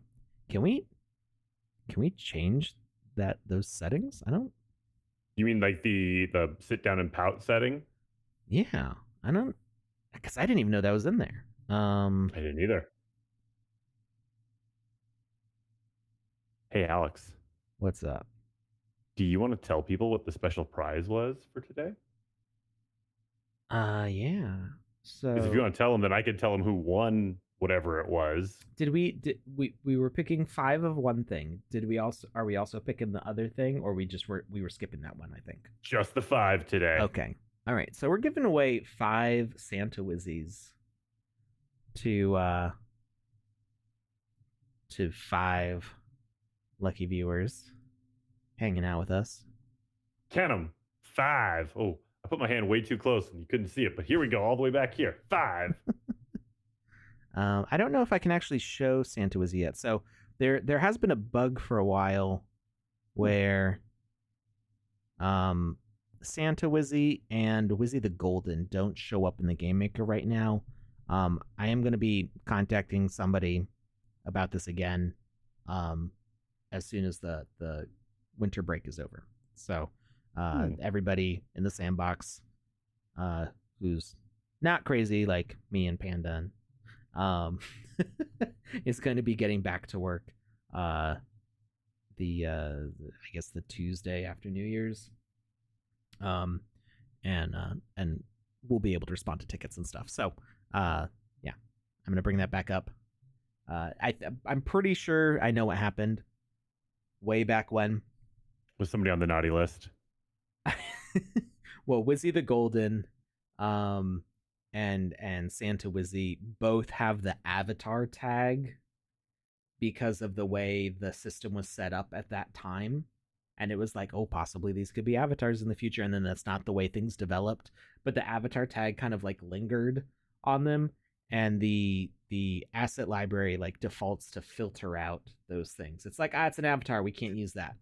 And it's like, no. It's a regular asset. I hear you. It's a regular asset. Just like, let me use it, please. My hope is if we fix this, my hope is that maybe it's that simple to allow avatars to be used as assets in the Game Maker. That's my hope. I don't know if that's there's other things that would need to happen, and I think the IPs need to agree that the avatars could be used as NPCs. Maybe there's like a simple way to tag those things. I would love it if I could use some of my avatars as NPCs. Yeah, I'm really hoping that's the case. Well, it But adds more we'll see. versatility to the asset as well, which just makes Oh people want yeah, to buy avatars even more. right. I mean, I have so many avatars, and I can only play as one at a time. So it would be really cool to be able to use them as characters too. What And if you could just like, that would massively increase the number of NPCs on the marketplace because you have 10,000 variants of this, that, and the other thing. It'd be really cool. If an avatar was in a game, could you also wear it? I think so. nope, one or the other. One or the other. No. But the thing is, it. I can change my avatar so easily. I think it's as long as it's in your wallet. Like you have to own it both ways. Like it has to be in your wallet for it to be in your game that's live on the map. It also has to be in your wallet to wear it as an avatar. So I think both are fine to do at the same time. Anyway, so that defeat thing is really cool though. I like that. Oh, we didn't say who the winners are, did we? We didn't. I was waiting for you to I was like raring to go back because I really love this game over screen. But let's who won Santa Wizzy? Who are our Merry Christmas elves? 5 of them were given out by you today. The winners are, I am drawing this out needlessly for dramatic pause, Mr. Furious X, Crypt 258, The Escape Room Artist, Neutralized 15, WL Andy 13. Congratulations, you 5 have won Santa Wizzy. Clearly, you are on the nice list. Keep up the good work. Maybe next year you'll get more than a lump of coal. Thank you very much. And I don't know why I said the lump of coal part. I was like, they just got a Santa Wizzy. So yeah, they did. They literally just got. I just announced they got more than a lump of coal. Already... So yeah, I kind of went back on myself there. It was not my finest moment. All right. Well, congratulations. I'll be sending those out probably Saturday or Sunday. And hopefully you'll be able to use them in the Game Maker shortly after that. All right. So let's figure out what we can do with this this thing here. Let's see. Any other options there? Nope. So I like the sit down thing, but it is a little weird to have it like that in a single player game where it's just like, you could theoretically do something cool with that. I don't know. Like what if we're on a moving platform? Now I just want to like experiment with it. Like what if we spawn up a little bit higher and we do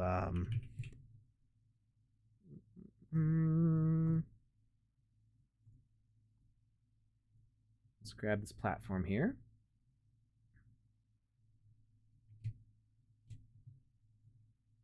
And we're going to move it down. And so what happens if we just kind of fall on it? Can I make this non-colliding, or is it by default non-colliding? I think it's by default non-colliding. I'm going to agree with what you just said. Yeah. Okay, so we should fall on this as soon as we spawn. And then we're going to have defeat turn on this platform as well. So we're going to change this to a advanced platform, which will let us tell it to move. Circular. Oh, I thought you had to do a message. Never mind. Doesn't matter. We're going to do basic platform then. And toggle. It's actually pronounced toggle. Common misconception. Initial state is off, and then we're going to turn it on with the defeat message. And okay, it doesn't matter where we move. Okay, so we spawn up here, and oh, whoops, I forgot to disable the instant death. Go back to our player. We're going to change the component and set the death event to reset. And that should work. So now I'm wondering if we're sitting down pouting, will the platform pull us around? We've been finding all sorts of cool stuff like this, with like the ability to respawn outside of the game limits. Awesome. Okay, so now what you could do is you could have a pity party at the end of the game. So like they're not stuck here. They can exit when they want, but you could potentially change the spawn location. So like that defeat message will change where they respawn, like to activate a new checkpoint or something. And then you just have 30 seconds of like going through end credits of them just sitting there like with like, you know, stuff around them. You could just put them in a room, like you know, here's the cake from Portal or whatever, and that's the end of your game when they die, because now they'll be sitting on a platform and you can convey them to wherever you want. Send them to a room with a bunch of NPCs pointing and laughing. That's exactly what I'm talking about. Oh my god, that sounds wonderful. I mean, that sounds so mean. Why would anybody do that? I'm in a glass case of emotion. Can you change the animation that's on them at the end, like that, like sit there and pout thing? If you use a custom avatar, you could set it to be whatever animation you want. You would just have to that was the sit animation, I think. Because there is like a sad animation too, where they like hold their arm and they're like, yeah, I'm sad. But like this is sitting, and I'm pretty sure that was the animation that we did. So yeah, it's just the sit animation. So if you do a custom avatar for your experience, just whatever you set the sit animation to will be what you have at the end. So you could make a 30-second animation in Vox Edit. You could do a whole like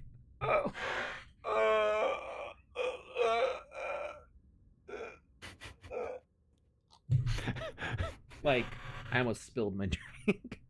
I can hear the sounds you're making, but it's going to take a little bit because of the delay till I see it. That was wonderful. That was thank you. So, thank you. Like, yeah, you could do a whole thing with it. Or a battle have no chance of winning, like G-Man in Half-Life. Yeah, exactly. So, have at it. I mean, this is really cool. I love this. Oh, that's a great idea. So, just in a room full of invincible foes. So I like that. I like having the options there. That's really cool. Yeah. However, I feel like this defeat is a little too dramatic for what we're trying to go for. So can we get that game over screen instantly like we would when it's on the player thing? So let's see what the rules give us. Game rules, presets. Nope, none there. All right, let's go back to our check if number is range. So we're sending defeat. So let's add in. You know, we might not actually be able to do it from a rule. Like looking at what our options are. We've got math, we've got time, we've got comparisons.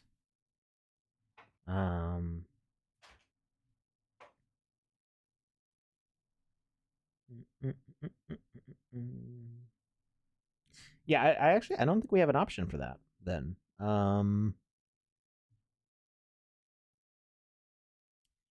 You know, we could do a banner saying like game over or something. Banner that's like Nelson from The Simpsons. It's just like ha ha. Displayed variable. Oh, pop-up window. That's what I'm looking for. Pop-up window, title, description. Yeah, I don't think we can really do it that way. Not yet. I'm wondering what poison has if we do the presets poison. Now poison's a big bunch of stuff here. Poison increase, poison decrease, check if poison ended, level 1, level 2, reset poison, heal poison, hide poison on end, hide poison on reset, show poison on start. Yeah, none of that helps us. So, cool stuff to have there though. We're gonna delete these variables that we don't need. Okay, so I guess we have to have the dramatic end. I don't see a way around it. We may get more options for that in the future. We can see. What about start screens? Ambiance.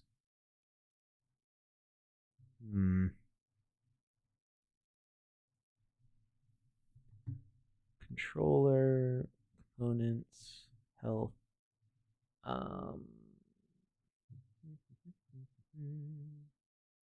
Yep, I'm not seeing any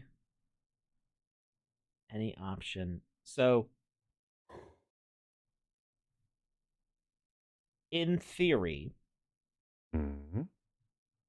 this would be hard to do.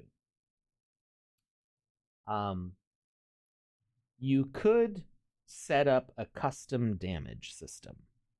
So instead of using the health bar, you could use health as a variable, and when enemies attack, they're not actually doing the attack from in-game. They're being an animated decoration, playing the attack animation, and when they play that attack animation, they send a message in a range that reduces the player's health variable.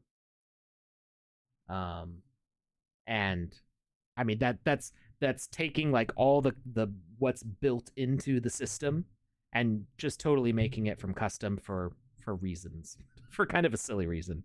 But you could make this an animated decoration and message at end. You could have it be like attack, spell attack. Edit logic. Can we do it within a range?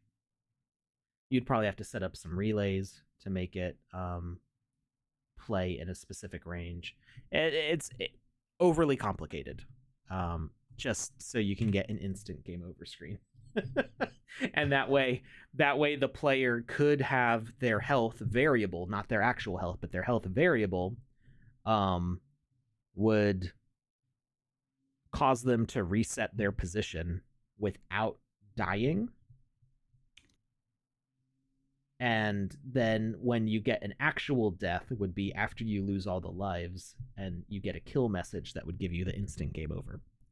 That's way too much work to not do the 30-second sit down at the end of the game, which is actually pretty cool. You just have to get used to it. Yeah, I was going to say, we just got done talking about how much we like that. Yeah, right.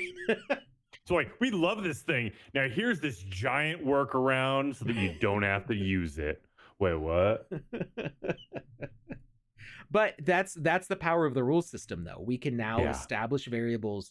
You can make, if you wanted to make a custom like combat scenario, I mean, really, you wouldn't be able to do it with the mouse buttons, but you could make like multiplayer versus combat with this now, because you've got those local and global variables.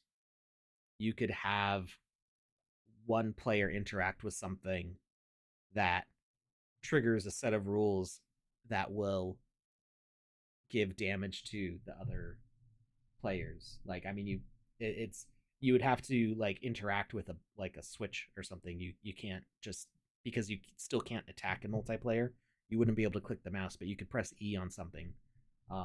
You could do something more like Bomberman.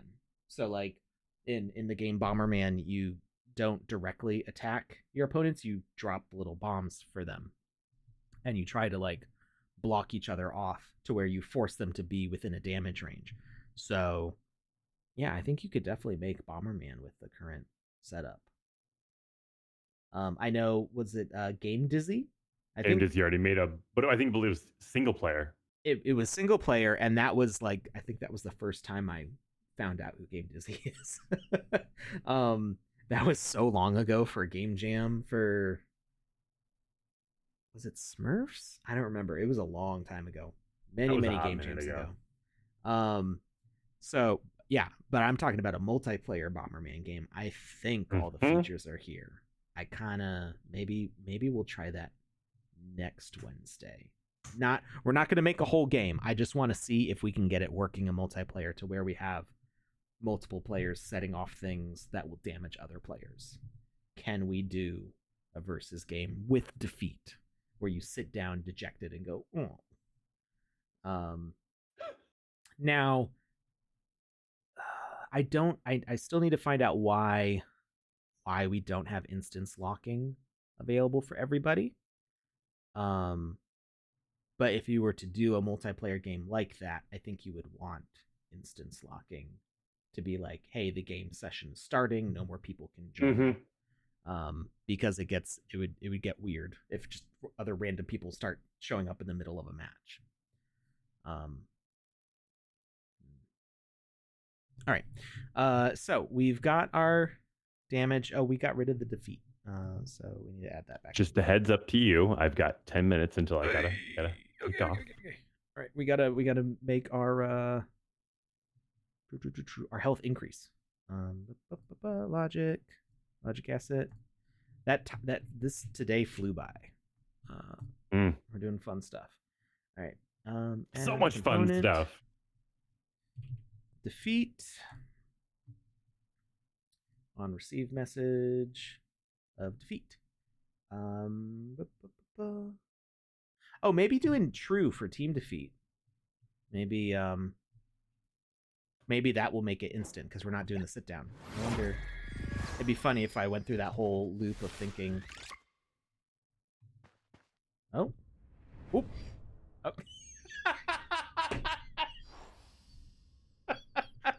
The whole past 15 minutes of me going in circles about how we could make a custom damage system to not do that sit down at the end, and it was a toggle button on the thing. Hooray, learning! I mean, I think it gave us some cool ideas. I'm glad with the direction that line of thinking took us. No, I was just about to say that. I was about to say, it may not have been necessary, but I feel like it also taught us a lot about the way that the game maker is set up now and the new aspects of said game maker. So while it may not have been useful for that exact feature, it was definitely useful for long-term learning. You win, Alex. You win. I mean, I lost, but I mean, you were defeated, but you won in said defeat. So there is a little bit of a time delay on it. It the game takes a second to go. Oh, yeah, we should end. Just let it that and then defeat. Cool. Okay. Wow. All right. So something that I didn't show at all yet. I also and we're not going to do it today because there's not enough time.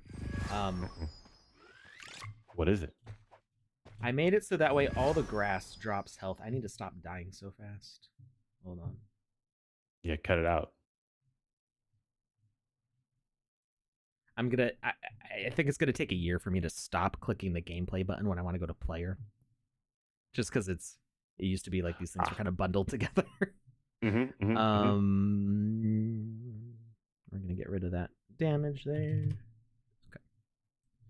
So I gave every blade of grass the ability to drop healing hearts. Now that is too much.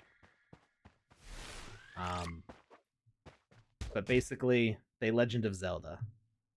I was just about to say, you feeling some Zelda vibes there, Alex, or what's Yeah. up? Um, I love that, by the way. yeah. So That is primo gamer right there. I took the matchmaker's hat's heart and made it an asset. And one thing I noticed, I don't know how practical this is the way it's currently set up. I know that when I selected all grass, so I went into the hierarchy panel and I selected every item that said grass, and it was pretty quick to do. I just opened the hierarchy panel, typed in grass, and then clicked the top one, scrolled down, and shift clicked the bottom one, and now all the grass is selected. Easy. This is why it's important to name your assets something meaningful, and also as you're placing assets, if you need to change the name to something meaningful, do that too. It helps with hierarchy searches. But I added health and drop to all of them, and it took a little while for it to crunch through and add it to all those assets. And when I tested it, it was so laggy. And I thought, oh no, this isn't going to work. But you may have noticed this whole time we've been playing, it was fine. All those health and drop components were there this whole time. What I did is I saved and I exited the game maker, and then I opened it back up, and it was fine. So I think when you do a major bulk change, if you're selecting a whole bunch of assets, making a change across, you're going to want to save, exit, and come back, and that's going to clear out some RAM or whatever. I don't know exactly what it was freeing up, but the game, basically every single time I attacked the grass, and actually we're gonna change the resolution because that is making a little bit of a difference. You know, to add to your point, that actually is something that I have to do for a number of different things that I do. Like I do all the digital marketing stuff for my business. And whenever I'm placing a new ad, if I want to work on multiple ads at once, I have to, when I'm done working on one ad, I have to leave the ad maker and then go back into it. Or if I select the next ad before doing that, then it keeps all of them selected. And so the edits I make to the new one now happen on the first one as well. So every single time I'm done with one, save everything, I log out, I log back in, and then I move on to the next item. Yeah. So what was happening is the gameplay itself, like running around, was nice and smooth before I started streaming. But when I would hit even just a single piece of grass, if I just hit, well, there's two, but if I hit just one, the explosion for dying would cause the frame rate to drop. The combination of that and the heart spawning in. Because when I would grab the ancient sword and the wolves would start spawning, and if I killed the wolves, those would also have a little lag on them. And that's when I started thinking like, yeah, I don't remember it doing that before. Yeah. And so yeah, just even now, like it's pretty much instant. There's no frame hitching, even if I destroy all those. Like it was pretty smooth. So now this is too much health. So what I want to do, maybe we'll do Bomberman later. Do Bomberman a bit later, but maybe next time we will try to make a little randomization system so that way when we kill the grass, it doesn't necessarily spawn a heart. I'm gonna have to figure out some things because I want the heart to spawn where the grass was. So there may be some additional challenges to get that to work correctly, but we'll see. We'll experiment with it. I could be mistaken, but I believe that Vox had some form of randomization in her Ragnarok game jam entry. I could be wrong on that. Yeah, Half Dork set up a ton for the roguelike we were working on. Half Dork set up a ton of randomization, but that's now, right. Yeah, never mind. I'm preaching to the choir. I feel a little bit bad because Half Dork spent a lot of time working on a very good randomization system for Seeker. It's now literally just a rule. When you change variable, roll a random number. You can set a variable to just be a random number. It's trivial now. So, I know. I paid Half Dork to do it, so he's fine. Oh, he's in the chat too, and he's crying. Oh no! Congrats, Alex! You made Half Dork cry. You're a monster. I spent money on a randomization system, so I should be the one crying, but I'm laughing.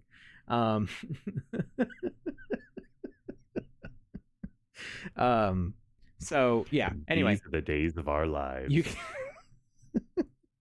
You can roll a randomization, and yeah, but there's more to it about like whether it's going to drop an asset where I want it.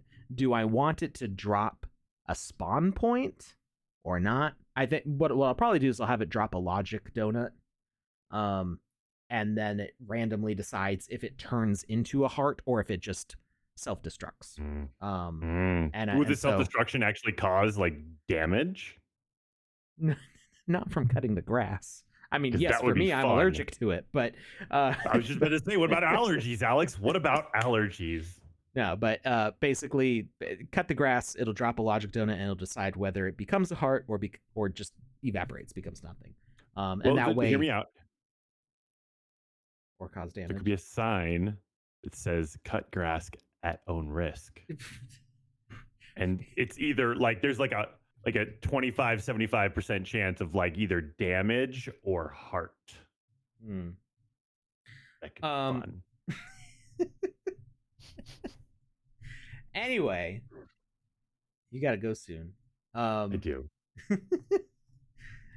We want to have something that gives us lives back though, and that's what I want to finish this off with. So, I was gonna have enemies drop it, but well, we're not gonna worry about spawning it because it's too much. We're going to drop my preset for the hearts that we have right now. Healing heart. But we're gonna change it, and we know how to make asset drops. It's just you change a character to have a drop. But although we would want this to be randomized, and that's what we'll figure out next time. We don't want a 1-up life to appear every single time we kill an enemy because that would be too much. So we've got this animated decoration with Spin Bob, although we're going to replace it with a golden heart.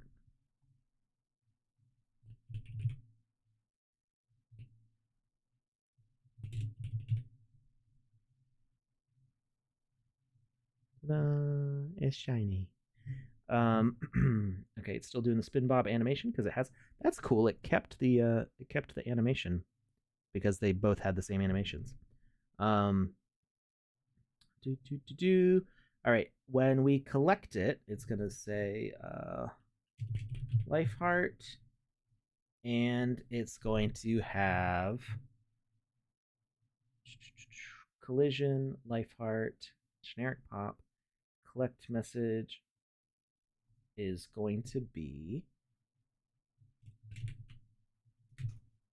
life gain. That was that other message that we meant, the other message that we made. And it's going to broadcast to all because it's not healing the player. For the health heart, we had it broadcasting to local with the tag of player, so that way the player would receive the health benefits. We no longer have the heal or damage messages, but it works basically the same as it did before, just the wording's different. So it's going to broadcast life gain to all, and we're going to go back to our gameplay, and we're just going to make sure that should actually be it, I think, because we already set up the life gain. Life update. So it's checking. Yep. We should be good. I think this is all we need. Except I want to turn on the damaging. What's going to kill us? Let's put some lava here. This is going to be our damaging block, so it's very clear when we walk into it. Player, controller, components, and damaging block is going to be lava. Oh, I actually got to click in the box. Lava and block damage. We'll let it. We'll make it so we have to soak for a second. You say soak? Soak. All right. Oh, soak in the lava. Got it. Yeah. We don't die instantly, like I had said. Like in a bath. So we've got 3 lives on the screen. Oh,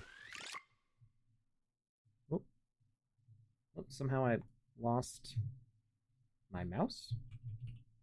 The battery on my mouse just died. Oh. Why did it suddenly stop working? There you go. Question for you really quick. Yep. Is there any sort of road, or is voice chat on the horizon as far as the roadmap is concerned for multiplayer games and things inside the sandbox? I feel like I remember Seb mentioning it in a tweet or something, but it's not. I haven't heard any specific mentions of it in any talks or anything. Well, there was a mention of the Vivox thing. Oh, that's right. And why can't I? Did this freeze or what? What did I do? What did I do? It's still running. It's still responding to controls. I somehow froze the game. I can't even inventory right now. Well, I don't remember when the last time we saved was. I mean, we didn't do too much. Yeah, you broke your thing now. Usually you're breaking other people's things. I did. I don't even know what I did. I think it was my mouse dying. It just you looked at it too hard. There was too much intensity in your smolder. The game was like, I can't take this anymore. I need a break. It's like, you haven't plugged your mouse in 3 days, you fiend. Game maker's out on a smoke break. And by that, I mean the CPU is literally smoking. That would be bad. Yeah. Whispers don't show us an option when clicking on users. I think Whisper's still there. Unless it changed for 9.9. Last time I was there, it was there. I thought. I'm in the game maker, though. It might not show up in the game maker versus the game client. Game client. Game player. All right. All right. What did we have for gameplay? Game rules. Hopefully we saved. Compare numbers. Okay. Wait. 6 host respawn. Where is it? What is this? Wave controls. Activate HUD. No, I lost everything. I thought I had saved since I had added the health. So we're gonna have to fix it next time because Lucas has got to go. It's really pretty simple to set up, unless you don't mind if I reset it up right now real fast. I mean, you got to go for it. But... I got a couple minutes. Okay, all right. I've got 7 minutes exactly. Okay, can knock it over time. All right. So rules. We're gonna add in some math. Add subtract number. Zoom in so I can actually see this. Message is going to be life loss.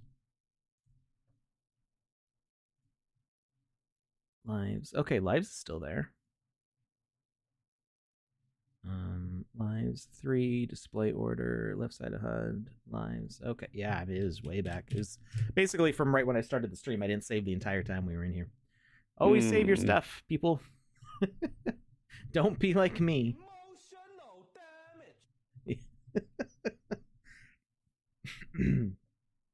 All right, it's going to change by -1, and message to send is life change. All right, and we are going to duplicate this. Life gain is our new message. And we're going to go +1. And life change is there. And now we're going to add in our comparison. Check if number is in range. Move over here. So if life change happens, and the value of lives is between 0 and 0, we are going to send the message defeat. And I think that's all we needed for the rules. So now we're going to hit save. This is a good idea. I want to lose like the 2 minutes of work. Yeah. As long as the saving takes less than 2 minutes. Okay, that was pretty fast. All right, we're going to do some logic donuts here. Logic asset. This is our defeat. Not behavior, it's a component.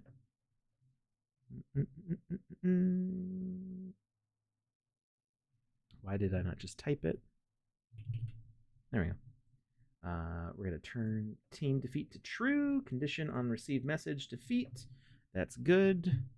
All right, I think that's it. And then we just did the heart, which is a preset healing heart. Oh, yeah, we have to add the lava too. We're going to move the healing heart over a bit. And we're going to replace it with golden heart.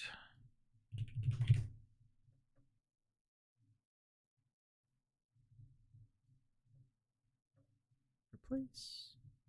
And we've got animated decoration, spin bomb, play on start, collectible, collision. Display name is going to be life heart. Edit logic. The collect message is going to be life gain. Broadcast type is to all. And that's going to give us our life up. And then we need to set the lava to damage the player. So damaging blocks is lava. Message sent on death is... Oh, not a message. Death event is reset. Message sent on death. We don't actually... Oh, life loss. That's what needed. So it does -1 to our life. When we lose the life, it checks it. Hopefully when we pick up the heart, it will add to our life. And we're going to see if we can actually get the numbers correct. Then we'll do 50 there. We're going to hit save again. And we're going to see if it all worked. See if I remembered all the things. All the things.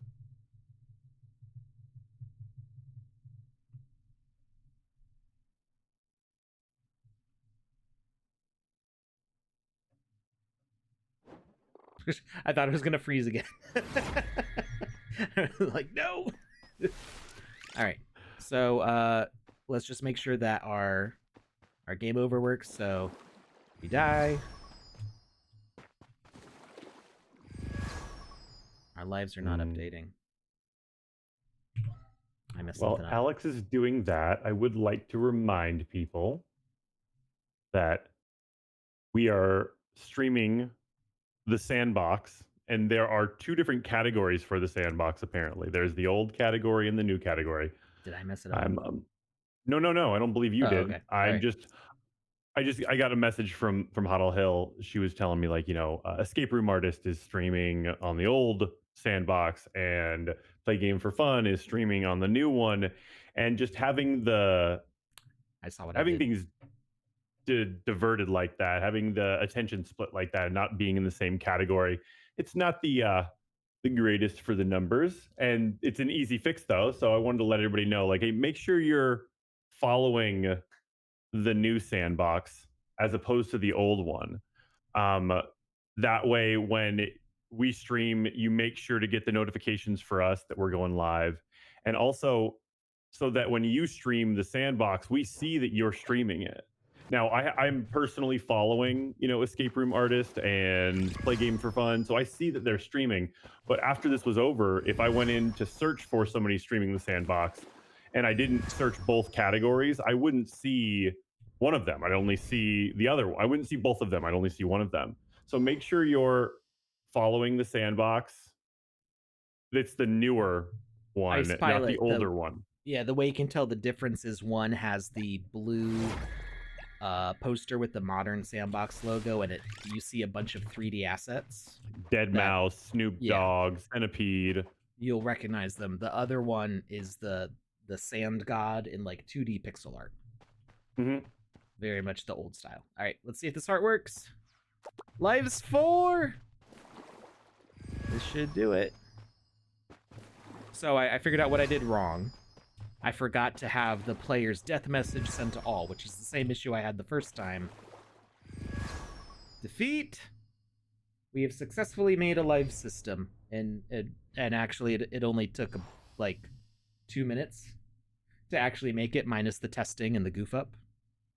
Nice. I mean, obviously, like I already knew like what I wanted to do, and so if we lose the life here, now we got 2 lives, and we pick up the heart, it goes back up to 3. Easy peasy. Easy peasy. Ta-da! Alex, Yay! you're so I fixed smart. it. You're so smart. You just got your defeat. All right. So I don't need the lava in there anymore. Mm. We're gonna save this heart as a preset.